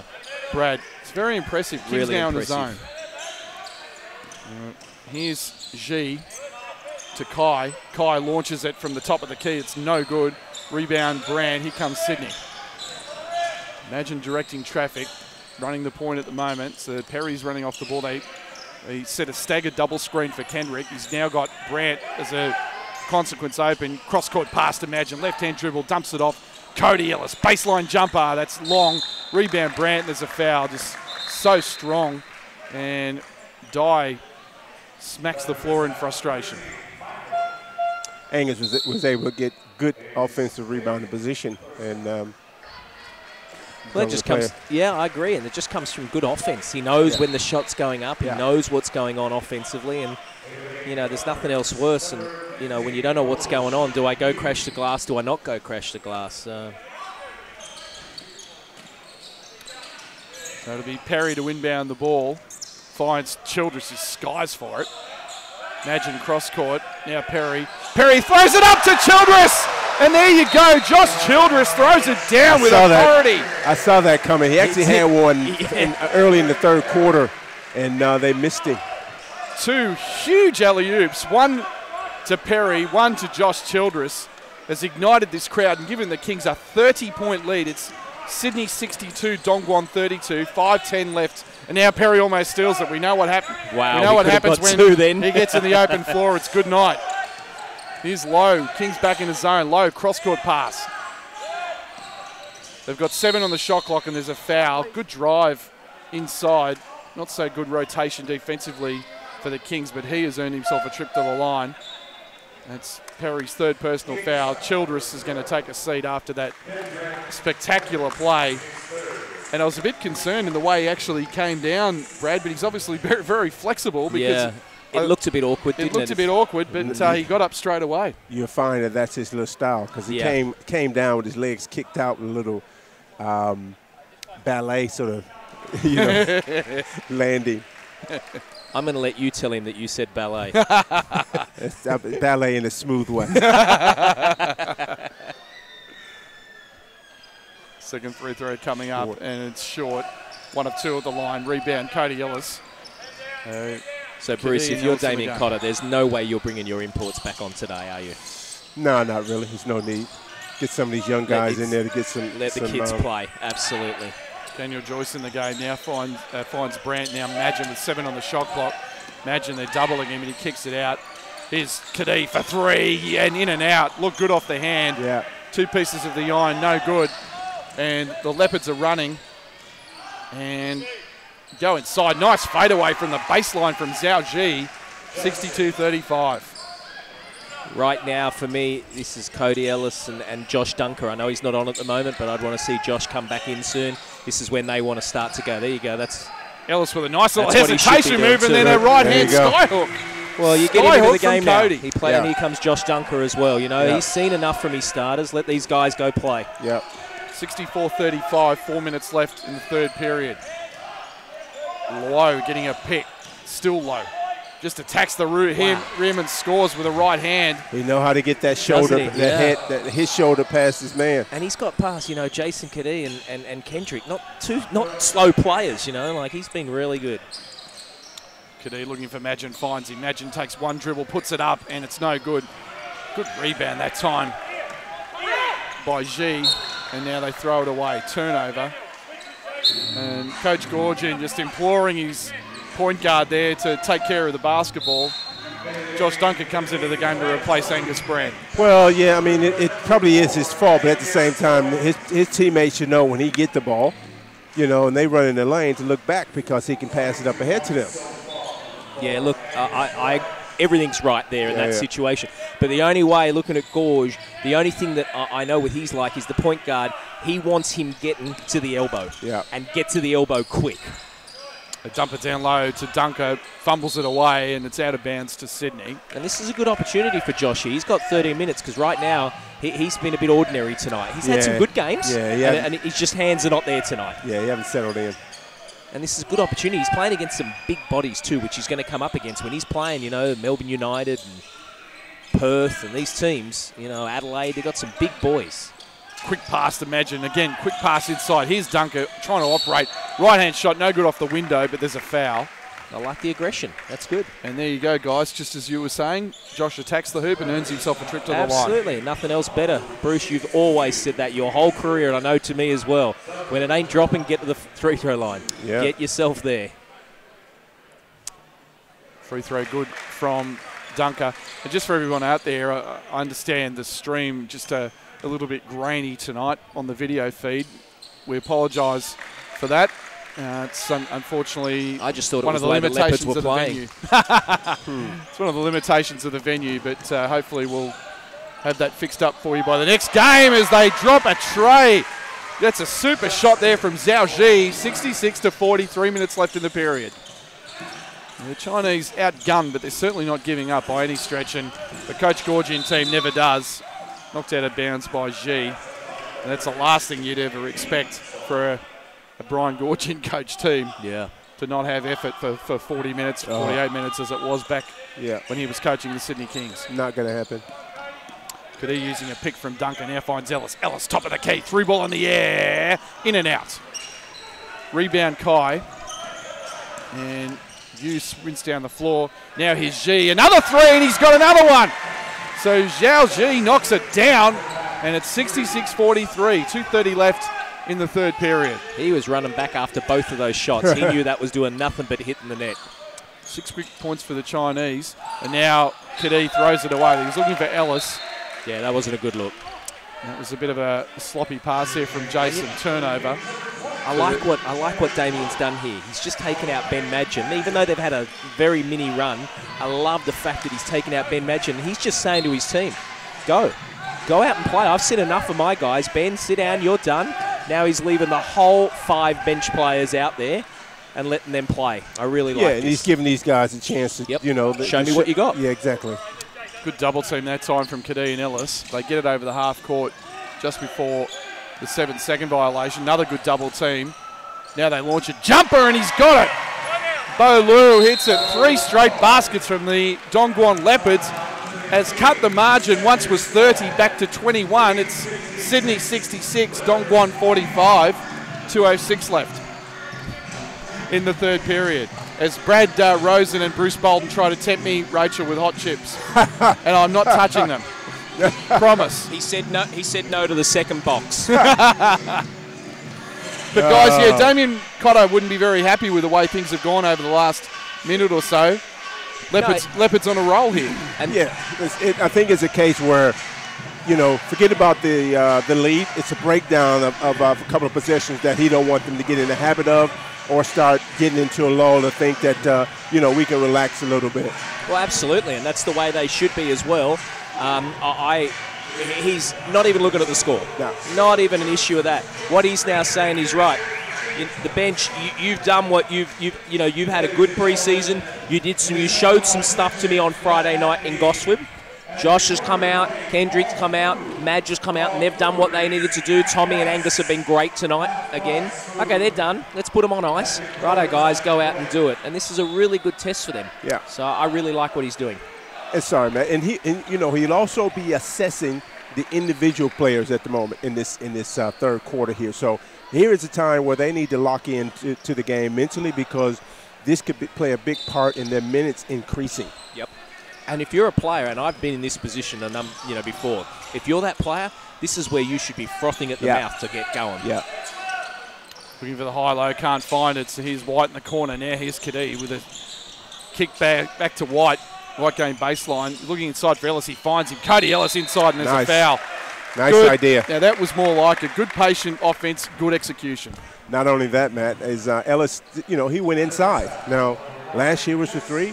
So far this year, he's looking to attack the basket, and obviously now he want to add the slashing through the middle to his game. And also, you got to say, what good coaching. Timeout, what a set to come out in the timeout. That's just not running an on ball. He ran a set. There was distinction there. They knew exactly what they wanted, and they got out of it. Ellis makes the first free throw, second one coming up, and he makes it.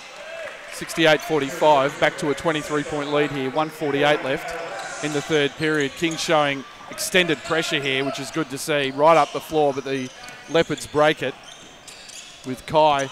Now Yu goes hard to the rack, but now he turns it down, just sprints all the way through the paint. Still Yu, up fakes, goes in, misses. Good defense by Kadee, stayed right with him. Kings looking to run the break here. Secondary transition. Ellis finds White. White kicks it out to Kadee. Quick pass. Cody Ellis, 3-ball in the air, short that time. A dunker on the glass, and is going to be called for the foul by referee Brad Gish. Jeez. Yeah, that was unlucky. He just was crashing the glass, and that let the boys play. That's Josh's first, team's fourth. And here's Kai Zhang. Lays it off to Dihao Yu. Still Yu. Dumps it inside. Look. Nice pass to Kai, and he finishes. Great pass. Zhang Kai scores 68-47. Minute 5 left in the third period. Dunker lays it off to Kevin White, and now Ellis top of the key. Ellis left side. Here's Kadee. Kadee goes all the way to top of the key. Still Kadee. Floater. Yes. Jason Kadee, trademark floater in the lane, gives the Kings a 70-47 lead. Well, that's not unusual for him. That's exactly what's in his game and what he needs to do as well. Well done, Jason Kadee. Yu getting a big pick that time. Kadee fought his way through it. Now up fakes. And short on the shot is Liu. Rebound to Sydney. 28 seconds left, 20 on the shot clock. And Dongguan will get the ball back for the last shot.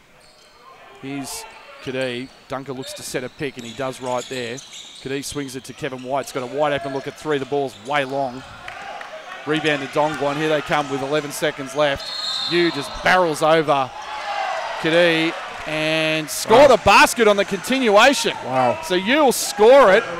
That's a long continuation, but he scored it off the window and the foul. Well, I like that call. He was doing nothing but going to the hoop, so you got to be calling that. I agree. It's more of an NBA type of continuation, Bruce, that kind of play. Well, the other part of it, too, is he didn't put the ball on the floor. Yeah. He just carried over with his steps. But I can tell you this much, if that was a charge, Brian would have been ejected. Well, that was my first thought until I saw the ball go in. They did call it a charge. And now there's a foul with 4.6 seconds left. And that'll send silly foul. Kadee to the line for two as the Leopards are in the penalty. Bad foul. Look at Brian.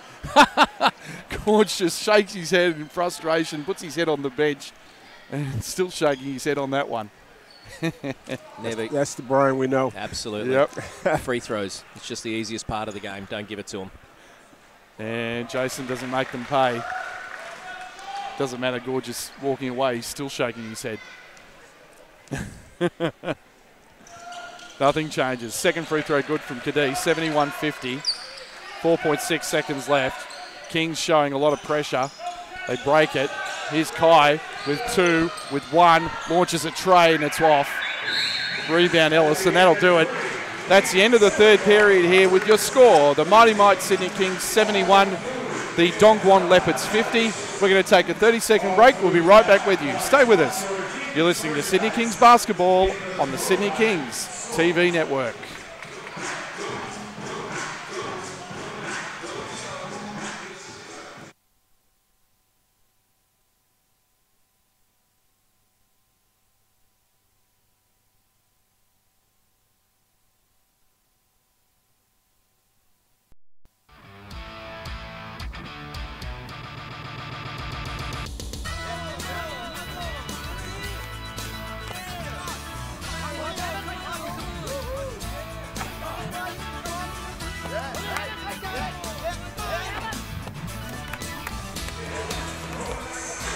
Mighty Mite, 100% Australian made and family owned. The favourite yeast bread of the Sydney Kings. Welcome back to Alexandria. That score again, the Kings 71, the Leopards 50. Just run through the three-quarter time stats for you. Sydney shooting 47% from the field. Just 2 of 16 from 3, so they haven't been very successful from long range in this one. And 17 of 23 from the free throw line. They're led by Angus Brandt. 10 of 11 from the field. He's got a double-double, 22 points and 11 rebounds, 6 of those on the offensive glass. Ben Madgen has 11, hasn't shot the ball very well, but he's got 3 rebounds. Josh Childress, 5 of 7 from the field, the easiest 10 points and 6 rebounds you'll ever see. Kendrick Perry really only played the 16 minutes, only has 6 points and 2 assists, but 3 spectacular plays make up those 6 points, and Cody Ellis has 6, only has the single field goal on 7 attempts. For the Leopards, they shoot 44% from the field, 50% from 3, 5 of 10, 11 of 14 from the free throw line. They're led by Zhao Ji, who has 16 points. He's the only Leopard in double figures. He Zhongmin has 8, and Han Shen Lo, we've really been impressed with. He's got 8 points, 2 assists and 2 rebounds. Points in the paint, the Kings just dominant, 34-10. And rebound count favours the purple and gold, 27-24, Brad. Yeah, no, thanks. Well, I was just about to say here is now the thing I think Damien will be looking at is that the Leopards is 50. So you look at this and you're 50 points in a 10-minute quarter, you really don't want to give up more than 18, 20 points. So that's the thing you'd be looking at now. Forget what we can score. We don't want them to walk out of here more than 70 points. And that's something that they want to look at. Yeah, just follow up on that. The Kings end up giving up 24 points in that quarter, so that's exactly the point you're trying to make. Yeah. And here we go with the final quarter from Alexandria Basketball Stadium here in Sydney. Kings jumping out, showing some pressure, but Low breaks it. Nice kick pass, wing jumper, that's flat. Oh, offensive rebound, Kai, stick back good. Zhang Kai with the offensive board.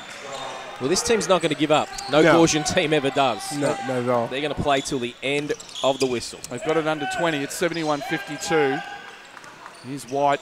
Quick pass to Perry. They jump out. Low jumps out at him. Still Perry. 8 on the shot clock. Garlett with a foot on the line. In and out. Offensive rebound. Dunker loses his footing, unfortunately. Throws it away. Here come the Leopards with Low laying it off to Zhong Min-hee, and he has the ball knocked out of bounds from the long arms of Kendrick Perry. We've seen that a few times in the last 2 games. He is just so quick. Yeah, very, very active. Couple that with that amazing wingspan who is 6'6" and that 42-inch vertical leap, as we've said. And he is going to be one tough man to stop in the season proper. They double team Low, he breaks it. Great no-look pass inside to Kai, but good recovery from Tommy Garlett. Just didn't go up strong enough that time. Here's White. Finds Garlett. Kick pass, Madgen. Corner, 3 in the air. Bingo. Yeah, that's the one that Madgen's looking at to start with Kevin. Kevin didn't punch the gap to create that opening for Madge. Yeah, Josh Dunker, great post-up. Great post-up. Oh, look at Low. Fly to the rack, score it, and the foul. So Han Shen Lo doing a terrific job out there, giving as good as he's getting from Kendrick Perry. He's been great. You know, he's pushing really hard, and you know, really nice pass in the last play, and he's been a standout for them by far. He's got 10 points now with 1 to come as Perry is replaced by Jason Kadee. Yeah, he just picked up his 4th. It'd be interesting to see. He's probably going to be done for the night, you'd think, Brad. Well, I was surprised he came back on. Exactly, yeah. exactly. 3-point play to Han Shen Lo. 74-55, back to a 19-point game. Garlett. Here's White right side. They're looking for Dunker on the post-up. Now he finds him. Dunker looking with a nice rip-through. Josh Dunker throws up a wild shot that misses. And Tommy Garlett fighting for the boards has got a possession for the Kings as Kai knocks it out of bounds. And this is interesting with 8:20 left and the Kings leading by 19. Josh Childress is coming back into the game, guys. Yeah, well. Look, he knows what he's doing. Yeah. He knows what he's like. I mean, it's easy for us to sit here and say I wouldn't do it, but, you know he's obviously looking at certain things, so that's what he wants. Nice pass from Madgen to Dunker. Fadeaway shot in the lane is good. He might be thinking he needs some game minutes. Yeah. It's very different to practice. So we're not there all day, every day. So You know, he may even be saying, I want to go on, coach, you know, like, let me play. I haven't played enough. Dunker's got 6. Here's G finding Yo, but no good. Rebound to the Kings. Here comes Tommy Garlop. Garlop into the paint. Kadee's wide open. Launches a tray. That's short. Big rebound that time to he. Lays it off to Lowe. And the Kings are back. So Lowe's going to pull it out, run a play. Gets a pick. Goes into the paint. Launches a floater. Knocks it in. So Hanshin Lowe now with 13 in the game. And it's 76-57. And the Leopards, to their extreme credit, just will not go away, even with the game out of reach. Here's Madgen wide open. Another three, and Benny Madgen's got 2 trays in the quarter. Excellent pass by Jason. Was, yeah, great pass. He just flared a little bit to the corner. Great look. 79-57 with 7:11 left. Here's Zhao Ji. Now Lowe getting a pick. Still Lowe. Good defense by Kadee. Stops him right there. Zhang looking for someone to pass to. Now Lowe explodes. Spin move. Travel. Oi. Big Travel got away with it. Now there's an offensive foul. Yep. Kai Zhang completely out of control there. Just barreled over the Sydney Kings player. And now Angus Brandt is going to come back into the game. And I believe he's going to take out Josh Dunker, and he is. This is interesting from Damien. He's going to run. He's got 4 starters on the floor. Kendrick Perry, the only starter on the bench right now. What it does show is that we have absolutely no idea what we're doing. Because everything we're thinking is completely wrong. Childress throws up a right-hand hook shot that's no good. Kings scrapping for the boards, but Kai Zhang comes away with it. Well, to me, it's no doubt he's not happy with the ugliness, because that's really what it's come down to. It's very scrappy, very ugly. Oh, Lowe, what a super move. Reverse left hand is good. Hanshin Lowe now has 15 points in the game. He's got 7 in the period. He's actually causing a little bit of trouble with the and a timeout to Brian Gorgian. Now, the Kings are leading by 20, but Hanshin Lowe, over the last few minutes, guys, 7 points. Well, and really continuing on the theme of what we've seen from him tonight. Well, I mean, we said that we didn't want to see, you know, we didn't think it was necessary to be the starters back in. But you know what? Like, if you're Damien, the theory now is you're going to go into this after game, and when the game's all over, you're going to look at your bench and say, you know what? Your energy was atrocious. And you let this team back in, and you gave this team a shot. If you guys want to play minutes throughout the season, you can't come on and play like you did, because you gave them that 7, 9, 11-point sniff. Now this point guard is running havoc out there. Now you're asking your bench, your starters that have been sitting there for 8, 9 minutes thinking, I'm done, have now got to come out and try and stop this. And, you know, you have to sort of think that if he hadn't put his starters back in there, it might be a closer game, which is what, you know, he wants to prevent. No, he will not be happy with that, with his bench players. And you know what? That can also be a good thing too. Let them know where you stand. Yeah, exactly that. We'll talk to Damien after the game, so stay with us. Damien Cotter will be joining the 3 of us here for a post-game interview. We're going to try and have a chat with the great man, We're going to drill him like crazy. Are you kidding me? No, I was saying a chat with Brian, but then I realised that a chat with Brian can be more than a. It'll be a dissertation. He's got a flight back on Tuesday week, so we've got to be careful. 3-point play for God bless him. 79-60. Here's Madgen. They go back into a zone to Kadee. Finding Childress. He's looking for Garlop. Can't find him. Instead finds Brandt. They harass Brandt. Now they double team him. Someone's open. Kadee, quick pass. Ben Madgen up, fakes a 3, goes in the paint. Nice look inside, but they stole. It's been knocked away by the Leopards. 3 seconds on the shot clock. I like what he did, but he had a jumper. Yeah. And he's just hit 2, just shoot it. That's what you're there for. Kadee finds Brandt. Brandt back to Kadee. He's got to launch it. He does. Kadee back on. No good. Tip in Josh Childress. Offensive rebound from Childress. And it's 81-60 with 6 minutes left. Lowe splits the double team. Goes into the paint. Well, they fumble it away. He's taking on Childress and he draws the foul. Yeah, just on the body there. Yeah. Zhao Ji not afraid of the NBA star and drawing the foul. And that's 4 fouls for Josh. At a 21-point lead, 5:49 left. And Josh Childress just talking to the official there, Brad Giersch. Yeah. Yeah, Brad's having a chat with him. I'm not sure why. It's not on Foxtel, so, or, Channel 10, so I'm not sure. Yeah. Hopefully he's educated the imports because they do have to. Oh, good give and go off the inbounds pass. Poor read defensively by the Kings, and you will go to the line for 2 to get this below 20. That's Angus Brandt's second foul. Kings already 14 fouls, just to the 1 for Dongguan in this period. Brian Gorgian is literally on the court right now, barking out instructions. Yeah, they want his big fella to get on those defensive rebounds. Yep. Did he ever bark at you that harsh? No, I was always on the boards. He makes the first. Second one coming up, and Zhongming He is 2 of 2 at the line. 81-62, 5:46 left in the game. And once again, 4 Kings starters out there right now. Imagine finds Childress, goes into the paint. Right-hand shot is no good, just off the iron. Rebound, they scrap for it, but the Leopards come away with it. Zhao Ji with the ball.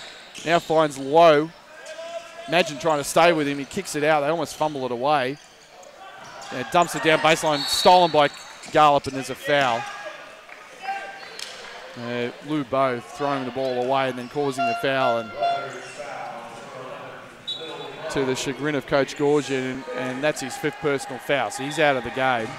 His night is done. 5 fouls for Lou Bow. He's going to be replaced by the big man, Kai Zhang.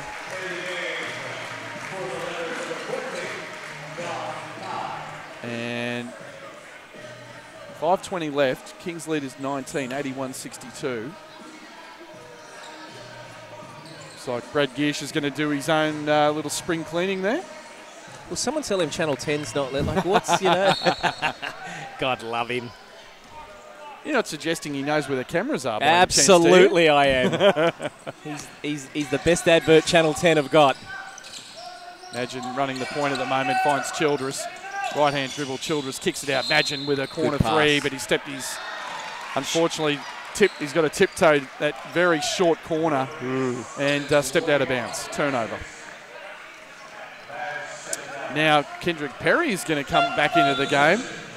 He's going to replace Jason Kadee. Once again, very interesting from Damien Cotter.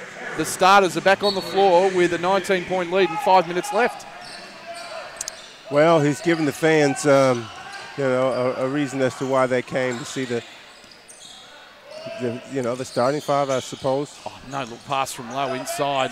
Jeez. Going inside. Nice shot inside from Xingji Hu. Yeah. Great pass again from Lowe has been very impressive. Garlop gives it up to Magin.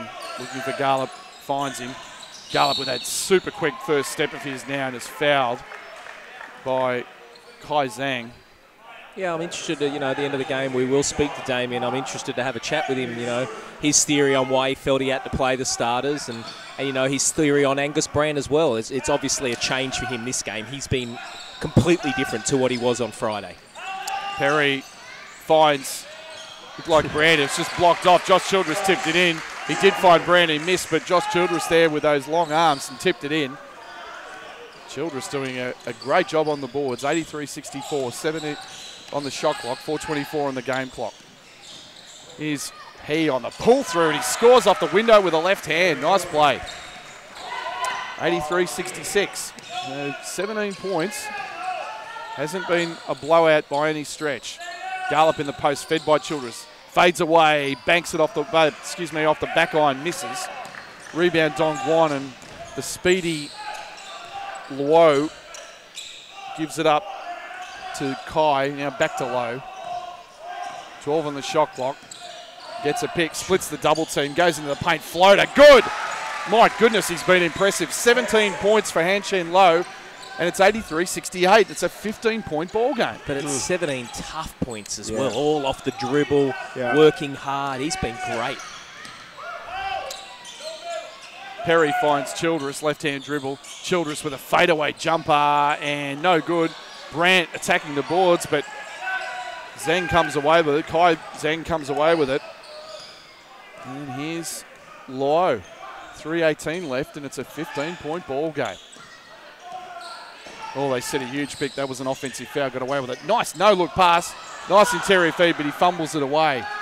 Here comes Madgen. Kings on the break. Childress is flying up the court. He stuffs it on the alley-oop from Ben Madgen. You can see it coming. Great look by Madgen. Nice pass from Madge. Great pass. Wow. Timeout, Brian Gorgie. Big smile on Josh Childress' face. That's a part of Madge's game that he's adding this season. He didn't have that, you're right. You know, because that would have been the last thing I would have expected last year. And I saw him look at him. I thought he might have just gave him a little bounce pass, but maybe Josh pointed the finger up to the rim. He did. I was watching Josh all the way. He had a step. Yeah. He was past the last line of defense. But just going back to your point, Bruce, you and I have talked about this probably for the last 3 seasons. 2 things Ben Madgen had to do. 1 was improve his defense. 2 was improve his passing. And that was a good example of that there.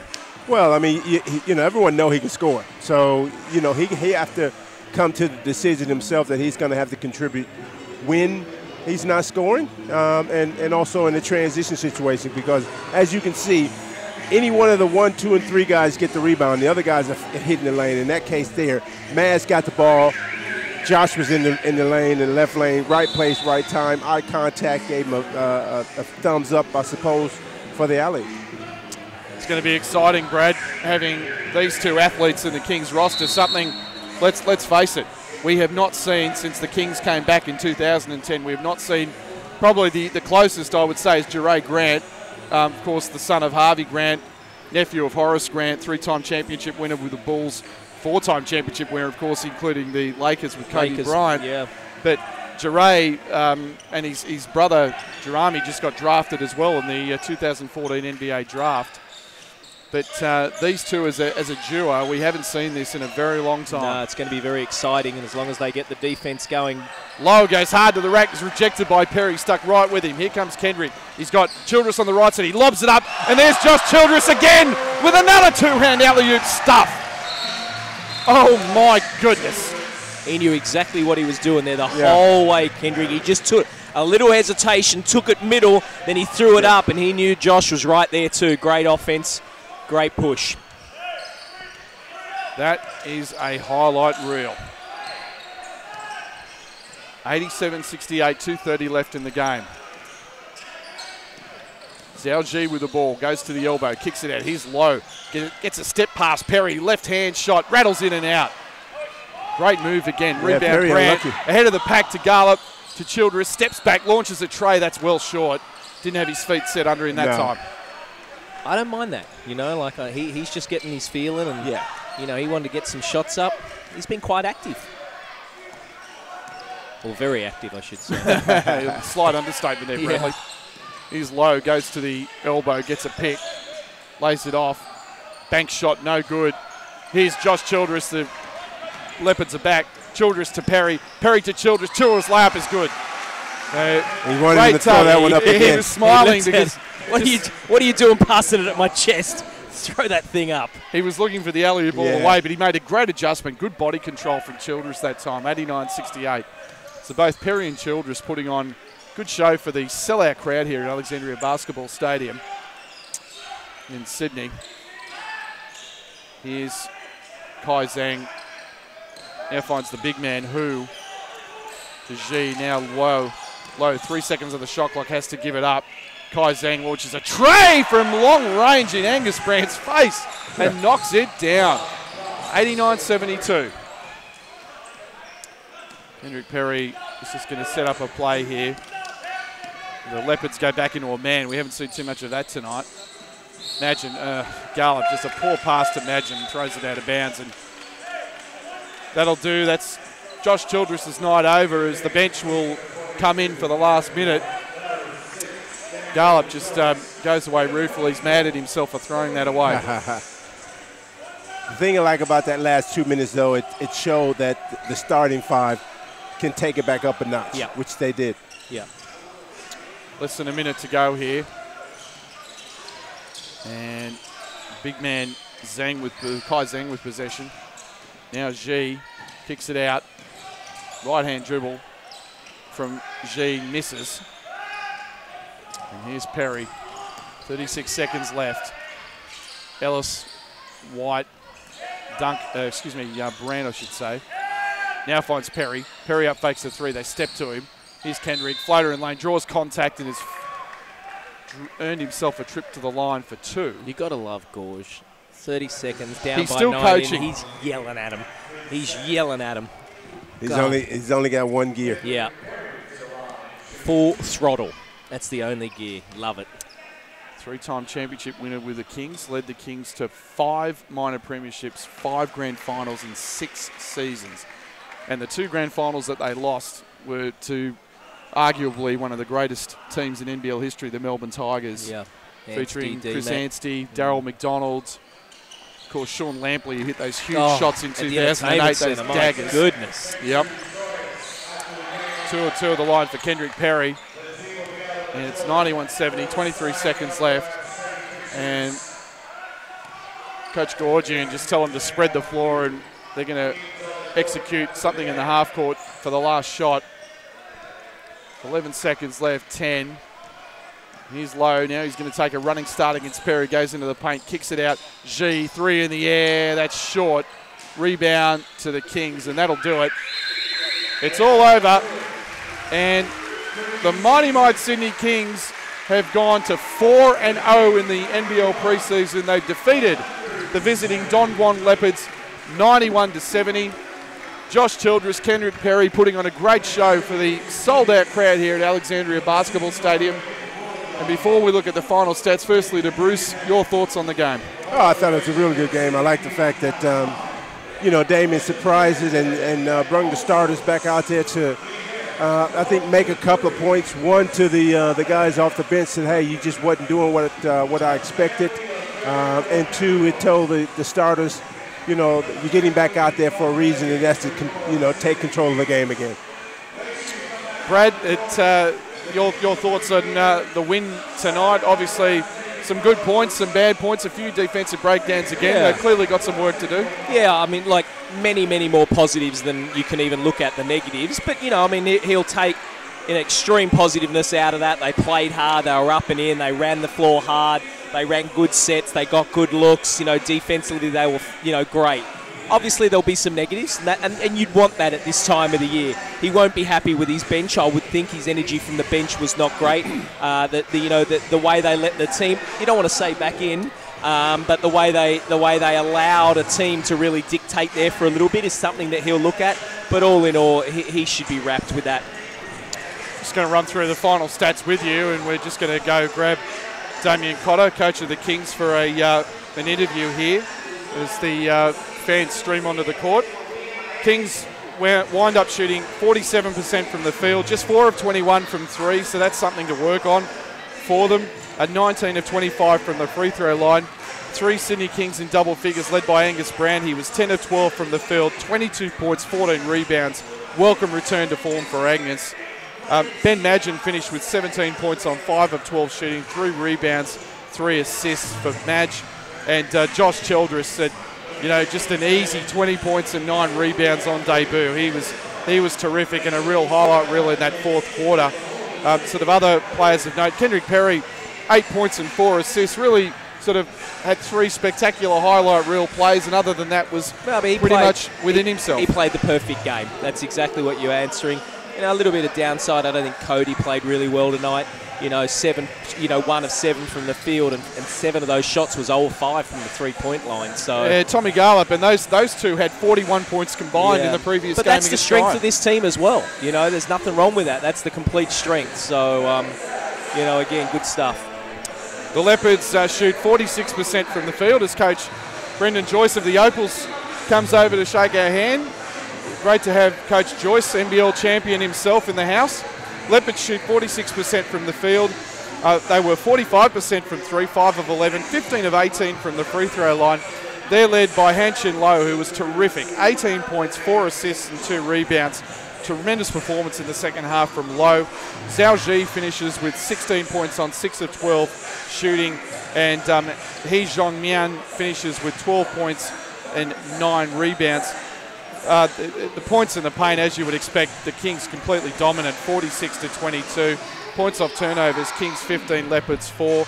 The Leopards committed 19 turnovers. one pleasing sign for the Kings, Bruce, is that Kings only committed 6 turnovers. So that's a good output for them. Well, it would just show that they pretty much control the tempo. They were the ones that was, forcing the, applying the pressure and forcing the turnover with Dongguan having 19. And I like the fact that the Kings had 46 points in the paint. Now, you have to sort of take it in the context of the opposition, but at the same time, again, it's the mindset. No matter who you're playing, the opportunities are there. You still have to take it. I agree. 46 100%. Points in the paint. Still got to put it in the hole, don't you? That's still right. got the boys have got to get the ball too. So, and in a game like that, it's very easy just to stick to the outside. So, with something like that, that's a great effort. Yeah. And Brad, next up for the Kings, of course, Wednesday night, they're playing the Goying Orions again, the team that the three of us were there for that game on Friday up in Terrigal. Kings won that game, but it's going to be an interesting contest because the Orions gave them everything they could handle, and Troy Gillenwater, their import, was tremendous. Yeah, no, I think it's great. What I'm looking forward to is to see what happens with Angus. He had a real good game tonight. He was tough down low, but he struggled against the Orions, and that'll be good because that's a good test room. They like to post up. They like to have their bigs, face the basket, which a Daniel Kickett will do. And I'll be looking forward to seeing his output come Wednesday night. All right, we're just about to be joined by head coach of the Sydney Kings, Damien Cotter. Hang on, let me just get those 35 questions. Hang on a sec. Yeah, prepare to be grilled. Mate, good performance tonight. They gave you another reasonable hit out. Brian Goorjian, of course, we know his team's going to play with a lot of effort and energy.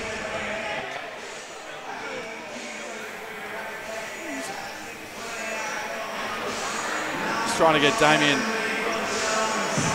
Just having a bit of problems with Damien's headset, unfortunately. Can't hear Damien, so what we might do, take my headset, mate. Looks like we're going to take Bruce's. All right, there we go. Sorry about that, just a bit of technical difficulties. There we are, we've got him now. Can you hear me? Yep, we got you, mate. Yeah, that was really good for us. We got exposed in that second half, and just finding schemes to defend the on-ball because it's going to be such strong guard play this year. It was good for us. I wanted to try and stick with what we did and get the guys to do better, but we made some adjustments in the last few minutes, and that's going to be great benefit, I think, for us going forward. And Josh Childress made a really impressive debut, 20 points, a few highlight reel plays, but really, I thought, played within himself for most of the night. I think Josh is a team-first guy, and he's going to get quite 20 points, I think, and pretty active on the O boards. And there was some cohesive things, issues that you go through with when that's the first time we've played 10 guys tonight. Yeah. So there was an element of confusion there, and cohesiveness will develop as the preseason goes on. I'm really happy to have them all together now. Damien, just a question, Angus Brandt. I think it's probably a bit fair to say that he struggled a little bit on Friday night guarding, and you had to sit him a bit because of foul trouble. Tonight he was tremendous. So what's the change with him in the couple of days that you spoke to him? Well, I left him alone. Yeah, okay. I thought about showing him film, but I've known Angus since he was a kid. I know what sort of work ethic he's got, and I back all the blokes. And I was really wrapped with him tonight. And it's another step forward for him. Yeah, he was tremendous. The bench, I'm interested to hear your thoughts on the energy of the bench. Your starters were outstanding the whole game. Yeah, I think when you put 10 together, it was just new substitution pattern, roles are changing. And I thought at times we were a little bit inconsistent. But that'll get better with time and as I get a better feel for the group. But things will improve. Yeah, I mean, look, you got to be wrapped in the players. Everyone's come on. You can tell the intensity. They're catching the ball, a step out from the three-point line. Yeah, in the first half it was terrific. Yeah, really good. And they went into that middle on-ball stuff, and then, I tried to be proud and stay with what we were doing, and but we took away their wing catches, and their point guards really improved. I've coached against him for the last 4 years with the junior national stuff, and he's impressive. Yeah, he's really improved. And that's the sort of guard player I'm expecting this year. There's a lot of great guards in the league. Yeah. And we've just got to be better at defending the on-ball collectively. It's not just one guy, it's a group of us. Yeah, no, outstanding, great win. Thanks.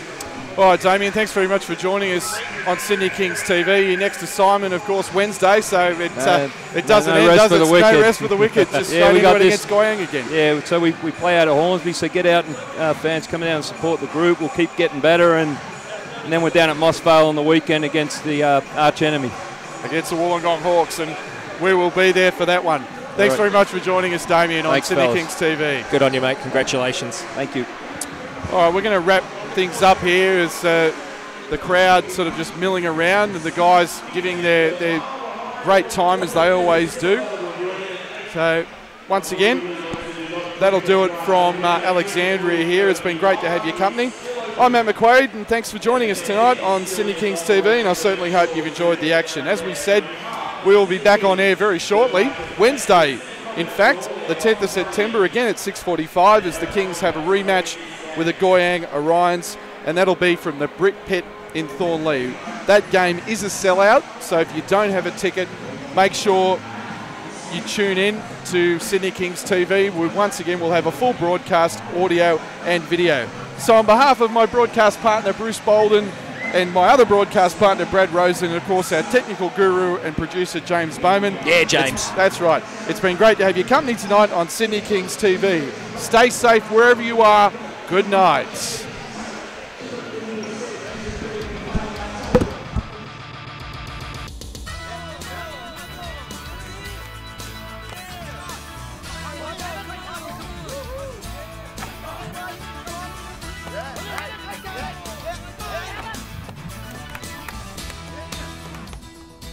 Mighty Mite, 100% Australian made and family owned. The favourite yeast bread of the Sydney Kings.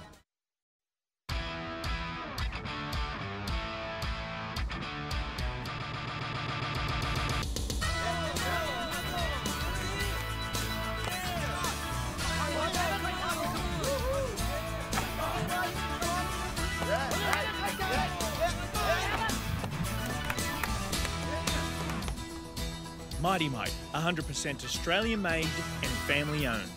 The favourite yeast bread of the Sydney Kings.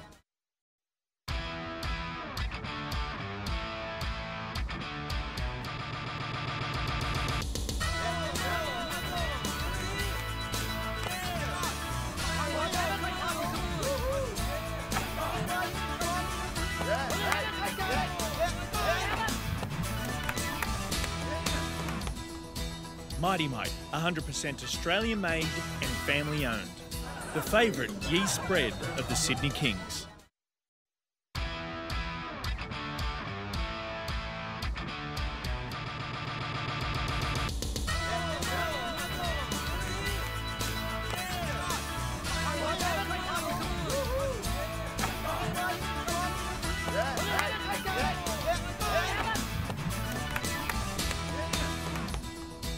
Mighty Mite, 100% Australian made and family owned. The favourite yeast bread of the Sydney Kings.